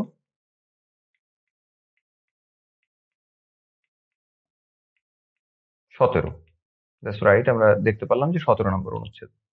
পরেরটাতে আমরা আসি, বাংলাদেশে প্রাথমিক শিক্ষা স্তরে ইবতেদায়ী শিক্ষা কোন ধরনের শিক্ষা প্রতিষ্ঠানে প্রদান করা হয়। আমরা তিনটা স্তরের, তিনটা ধারার কথা বলেছি, সেখানে একটু চিন্তা করলে আমরা পেয়ে যাব। সরকারি প্রাথমিক বিদ্যালয়, কিন্ডারগার্টেন, মাদ্রাসা এবং উচ্চ মাধ্যমিক বিদ্যালয়। উচ্চ মাধ্যমিক বিদ্যালয় তো আগেই বাদ, এটা প্রাথমিকের মধ্যে না। কিন্ডারগার্টেনেও না, সরকারি প্রাথমিক বিদ্যালয় জেনারেল এডুকেশন, তাহলে হবে এটা মাদ্রাসা। বাংলাদেশে প্রাথমিক শিক্ষাক্রম উন্নয়নের ক্ষেত্রে কর্মরত প্রতিষ্ঠান কোনটি? প্রাথমিক শিক্ষাক্রম, এটি নিয়ে কোনটি কাজ করে? আমরা খুব ইজিলি বুঝতে পারবো যে এনসিটিবি বা জাতীয় শিক্ষাক্রম ও পাঠ্যপুস্তক বোর্ড, এখানে তার নামের মধ্যেই শিক্ষাক্রমটা রয়েছে, তারা কিন্তু এটা নিয়ে কাজ করে। বাংলাদেশের প্রাথমিক শিক্ষা ব্যবস্থার প্রধান সরকারি দপ্তর কোনটি? আমরা একটু খেয়াল করি, এটা একটু একটু চিন্তার সুযোগ আছে এখানে আমাদের। আপনারা দেখছেন, আমি একটু এটা বলে দেই।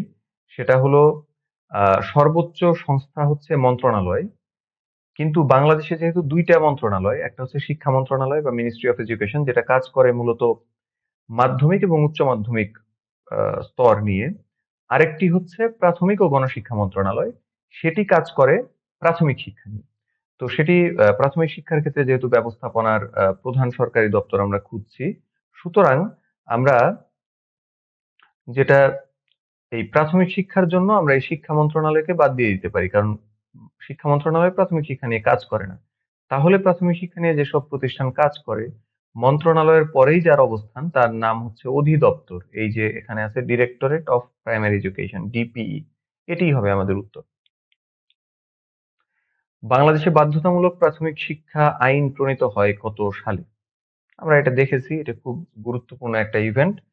ইএফএ বা এডুকেশন ফর অল, যে আহ, সম্মেলনটি অনুষ্ঠিত হয়েছিল থাইল্যান্ডের জমতিয়ানে, সেখানকার যে প্রস্তাবনা, সেই প্রস্তাবনা অনুযায়ী কিন্তু পরবর্তীতে 1990 সালে এই জমতিয়ান সম্মেলন হয়, এবং তার পরবর্তীতে কিন্তু আমাদের দেশে 1990 সালে এই আইনটা, বাধ্যতামূলক প্রাথমিক শিক্ষা আইন প্রণীত হয়। বাংলাদেশের প্রাথমিক শিক্ষার প্রধান সমস্যা কোনটি? আমরা খুব ইজিলি বুঝতে পারি যে ড্রপ আউট বা ঝরে পড়ার যে হার, সেটি খুব বেশি আমাদের এখানে। এটিই হচ্ছে আমাদের মূল সমস্যা প্রাথমিক পর্যায়ে। বাংলাদেশ শিক্ষা তথ্য ও পরিসংখ্যান ব্যুরো অর্থাৎ ব্যানবেইস, এটার মূল দায়িত্ব কি? আমরা আগেও একবার বলেছি অলরেডি, এবং আমরা ব্যানবেইসের অনেকগুলো তথ্য, অনেকগুলো পরিসংখ্যান আমরা দেখলাম। তো এর কাজ যেটি, সেটি হচ্ছে শিক্ষা সম্পর্কিত তথ্য ও পরিসংখ্যান সংগ্রহ, প্রকাশ এবং সংরক্ষণ করা। খুবই ইজি একটা জিনিস। প্রাথমিক শিক্ষায় একীভূত শিক্ষা বা ইনক্লুসিভ এডুকেশন বাস্তবায়নের ক্ষেত্রে সবচেয়ে বড় অসুবিধা কি? আমরা একটু খেয়াল করি, আমরা একটু খেয়াল করলেই দেখব যে এর উত্তরটা হবে খ, অর্থাৎ সকল শিশুর জন্য কার্যকরভাবে শেখানোর জন্য প্রস্তুত ও সক্ষম শিক্ষকের অভাব। এই শিক্ষকের অভাবটা কিন্তু প্রত্যেক জায়গাতেই আমাদের খুব প্রকট। এখানে এই বিশেষ আহ, শিশুদের জন্য কিংবা একীভূত শিক্ষা যখন আমরা বাস্তবায়ন করতে যাব, তখন কিন্তু এই জিনিসটা আরো আমাদের চোখে পড়ে বেশি করে। বাংলাদেশে প্রাথমিক শিক্ষায় উচ্চ ভর্তির হার অর্জন সত্ত্বেও মানসম্পন্ন শিখন অর্জন নিয়ে প্রশ্ন রয়েছে। এই অবস্থার জন্য কোনটি দায়ী? আমরা একটু খেয়াল করি, আমরা একটু খেয়াল করলেই বুঝবো যে যে যদিও আমরা আমাদের ভর্তির হার অনেক বেশি, অর্থাৎ সংখ্যার দিক থেকে আমরা অনেক এগিয়ে আছি, কিন্তু মানসম্পন্ন শিখন অর্জন নিয়ে এখনো প্রশ্ন রয়েছে। অর্থাৎ কোয়ালিটি এডুকেশন বা গুণগত শিক্ষা আমরা কিন্তু এখনো পুরোপুরি অর্জন করতে পারছি না। আহ, যত স্টুডেন্ট ভর্তি হচ্ছে, মানে সেই সংখ্যার নিরিখে। এটার মূল যে কারণটা, সেটি হচ্ছে শ্রেণীকক্ষে মুখস্থ নির্ভর শিখন এখনো আমাদের রয়েছে। এডুকেশন ওয়াচের মতো বেসরকারি গবেষণা প্রতিষ্ঠানগুলোর কাজ বাংলাদেশের শিক্ষা খাতের জন্য কেন গুরুত্বপূর্ণ? কেন গুরুত্বপূর্ণ? আমরা একটু খেয়াল করলেই দেখবো যে তারা আসলে কি কাজটা করে। তারা সরকারি নীতি সমূহের পর্যবেক্ষণ করে, বিশ্লেষণ করে ও নতুন নীতি প্রস্তাব করে যদি প্রয়োজন হয়, যা জবাবদিহিতা ও উন্নতি নিশ্চিত করে। এটাই হচ্ছে তার আহ, যে বেসরকারি গবেষণা প্রতিষ্ঠান হিসেবে তার যে কাজ, সেটার গুরুত্ব। বাংলাদেশের প্রাথমিক শিক্ষায় সরকারিকরণ নীতিটি শিক্ষকদের চাকরির নিরাপত্তা ও প্রেরণা বৃদ্ধি করেছে, তবে কিছু সমস্যাও ডেকে এনেছে। এই সমস্যাগুলো কি হতে পারে? আমরা একটু খেয়াল করি, আমরা অপশনগুলো একটু দেখি যে কোন সমস্যা আসলে এই যে সরকারিকরণ করা হচ্ছে প্রাথমিক শিক্ষার বিভিন্ন, মানে বেসরকারি বিদ্যালয়কে, সেটি আসলে এর সঙ্গে সঙ্গে কি অসুবিধা ডেকে আনছে। আমরা একটু খেয়াল করলেই দেখবো এর উত্তরটা হবে ক, শিক্ষক নিয়োগে রাজনৈতিক প্রভাব বৃদ্ধি এবং স্থানীয় প্রভাবশালীদের হস্তক্ষেপ। জাতীয় শিক্ষানীতি 2010 প্রাথমিক স্তরে সকলের জন্য শিক্ষা নিশ্চিত করতে কোনটির উপর জোর দিয়েছে? আমরা একটু দেখি। এর উত্তর হবে খ, প্রান্তিক, সুবিধাবঞ্চিত মেয়ে শিশু ও বিশেষ শিশুদের প্রবেশাধিকার বৃদ্ধি। এই জায়গাতে কিন্তু আমরা জোর দিয়েছি 2010-এর শিক্ষানীতিতে। প্রাথমিক শিক্ষাকে সবার জন্য শিক্ষা লক্ষ্য অর্জনের মূল স্তম্ভ হিসেবে গণ্য করা হয়। এই বিবৃতির কারণ কি? আমরা একটু খেয়াল করি, অপশনগুলো আমরা একটু দেখি। এই বিবৃতির মূল কারণ হচ্ছে খ, এটি জীবনের প্রাথমিক স্তরের সর্বাধিক সংখ্যক শিশুকে অন্তর্ভুক্ত করে। বাংলাদেশের শিক্ষা ব্যবস্থায় জাতীয় শিক্ষাক্রম রূপরেখা 2021-এর একটি প্রধান উদ্দেশ্য কোনটি? আমরা একটু খেয়াল করি, অপশনগুলো একটু আমরা দেখি। অপশনগুলো দেখলেই আমরা বুঝতে পারবো যে শিক্ষার্থীদের মধ্যে উচ্চতর চিন্তন দক্ষতার বিকাশ ঘটানো, এটিই মূলত জাতীয় শিক্ষাক্রম রূপরেখা, যেটি 2021-এ ছিল, যার উপর ভিত্তি করে 2022-এর জাতীয় শিক্ষাক্রম প্রণীত হয়। সেটি আসলে মূলত এই উচ্চতর চিন্তন দক্ষতার বিকাশ ঘটানোর জন্য একটি প্রধান উদ্দেশ্য হিসেবে এটাকে একটি গ্রহণ করেছিল। কোভিড-19 অতিমারির সময় বাংলাদেশের প্রাথমিক শিক্ষায় সবচেয়ে বড় বিঘ্ন কোনটি বা বাধা কোনটি? সেটি কোন দুর্বলতাকে দেখিয়ে দেয়? আমরা একটু খেয়াল করি, কোভিডের যে বিভীষিকাময় পরিবেশ, সেটা আমরা একটু মনে করি। সেই সময় আসলে আমাদের কোন জায়গায় ঘাটতি ছিল বা কোন জায়গায় আমাদের মূল অসুবিধাটা ছিল? আমরা যদি একটু খেয়াল করি তাহলে আমরা মনে করতে পারবো যে খ, শ্রেণীকক্ষ ভিত্তিক শিক্ষার দীর্ঘ বিঘ্ন ছিল। মানে এই যে শ্রেণীকক্ষ ভিত্তিক আমরা ট্রেডিশনাল ওয়েতে যে পড়াশোনা করাচ্ছি, সেটা একটা মানে বাধা হয়েছিল। এবং ডিজিটাল বিভাজন, ডিজিটাল ডিভাইড এবং অনলাইন ও দূরশিক্ষণ বিকল্পের প্রস্তুতির অভাব। আমরা এরকম একটা বিষয় যে হতে পারে, আমাদের ফেস টু ফেস ক্লাসরুমের বাইরেও যে অনলাইন ভিত্তিক ক্লাসরুম বা অন্যান্য টিচিং ম্যাটেরিয়ালস কিংবা টিচিং এইড বা টিচিং লার্নিং যে অ্যাপ্রোচ মেথড কিংবা স্ট্র্যাটেজি, এগুলো যে প্রয়োগ করা লাগতে পারে, এরকম কোনো প্রস্তুতি কিন্তু আমাদের সেরকম ছিল না। যে হুট করে একটা অসুবিধা হলো, আমি ফেস টু ফেস লার্নিং এর বদলে একেবারে দূরশিক্ষণ প্রণয়ন করে ফেললাম বা একেবারে আমি অনলাইন শিক্ষণে চলে গেলাম, শিফট করতে পারলাম, যাতে তাদের শিখন সময় যেটা আছে, হ্যাঁ, যে কন্ট্যাক্ট পিরিয়ড আছে, সেটার কোনো সমস্যা হলো না। এরকম প্রস্তুতি কিন্তু আমাদের ছিল না। এটি একটি মানে দুর্বলতা, সেটি আমরা দেখতে পেরেছি কোভিড এর সময়ে। তো এই ছিল আজকের আয়োজন। আপনারা যদি আরো যদি ফার্দার কোনো স্টাডি করতে চান, তাহলে কয়েকটি বইয়ের নাম রইল। প্রথমেই আছে শিক্ষাবিদের হাতে খড়ি, আহ এর লেখক শামীম আল মাহমুদ, সঙ্গে রয়েছেন আবু শিহাব এবং মোহাম্মদ রাজু মিয়া। এছাড়াও রয়েছে বাংলার প্রাথমিক শিক্ষার 400 বছর, রহমান চৌধুরীর বই। সুলতানি আমলে বাংলার শিক্ষা ব্যবস্থা, ডক্টর আবু নোমান। বাংলাদেশের শিক্ষা সংস্কৃতি, বদরুদ্দিন উমর। শৈশব রহস্য, মারিয়া মন্তেসরি। মধ্যযুগে মুসলমানদের শিক্ষা ব্যবস্থা, ডক্টর ড্যানিয়েল হানেবার্গ। এটির অনুবাদ করেছেন আমানুল্লাহ রাইহান। 21 শতকের দক্ষতা ও শিক্ষকের দায়বদ্ধতা, ফারহানা মান্নানের বই। শিক্ষা সংস্কার, মোহাম্মদ মুজিবুর রহমানের বই। জীবন কাঠি, আবুল মোমেন। শিক্ষাবিজ্ঞান ও বাংলাদেশে শিক্ষা, আব্দুল মালেক, মরিয়ম বেগম, ফখরুল ইসলাম ও শেখ শাহবাজ রিয়াদ। বাংলাদেশের উপানুষ্ঠানিক শিক্ষা, আবু হামিদ লতিফ। শিক্ষা শিখন শিক্ষণ প্রশিক্ষণ, আবু হামিদ লতিফ। শিক্ষা, রবীন্দ্রনাথ ঠাকুর এবং শিক্ষা প্রসঙ্গে, বার্ট্রান্ড রাসেল। এই বইগুলো আপনারা পড়তে পারেন। প্রাথমিক শিক্ষা এবং বাংলাদেশ সহ পুরো বিশ্বের শিক্ষা নিয়ে একটি ওভারভিউ আপনার তৈরি হবে। তো আপনাদের প্রতি শুভকামনা জানিয়ে এবং এই সেশনটি এতক্ষণ যাবৎ ধৈর্য ধরে শোনার কারণে ধন্যবাদ জানিয়ে আজকের এই সেশনটি এখানেই শেষ করছি। সবাই ভালো থাকবেন। আপনাদের প্রস্তুতি ভালো হোক, আপনাদের পরীক্ষা ভালো হোক, আপনারা সফলতার চূড়ান্ত সীমায় পৌঁছান, এই শুভকামনা রইল।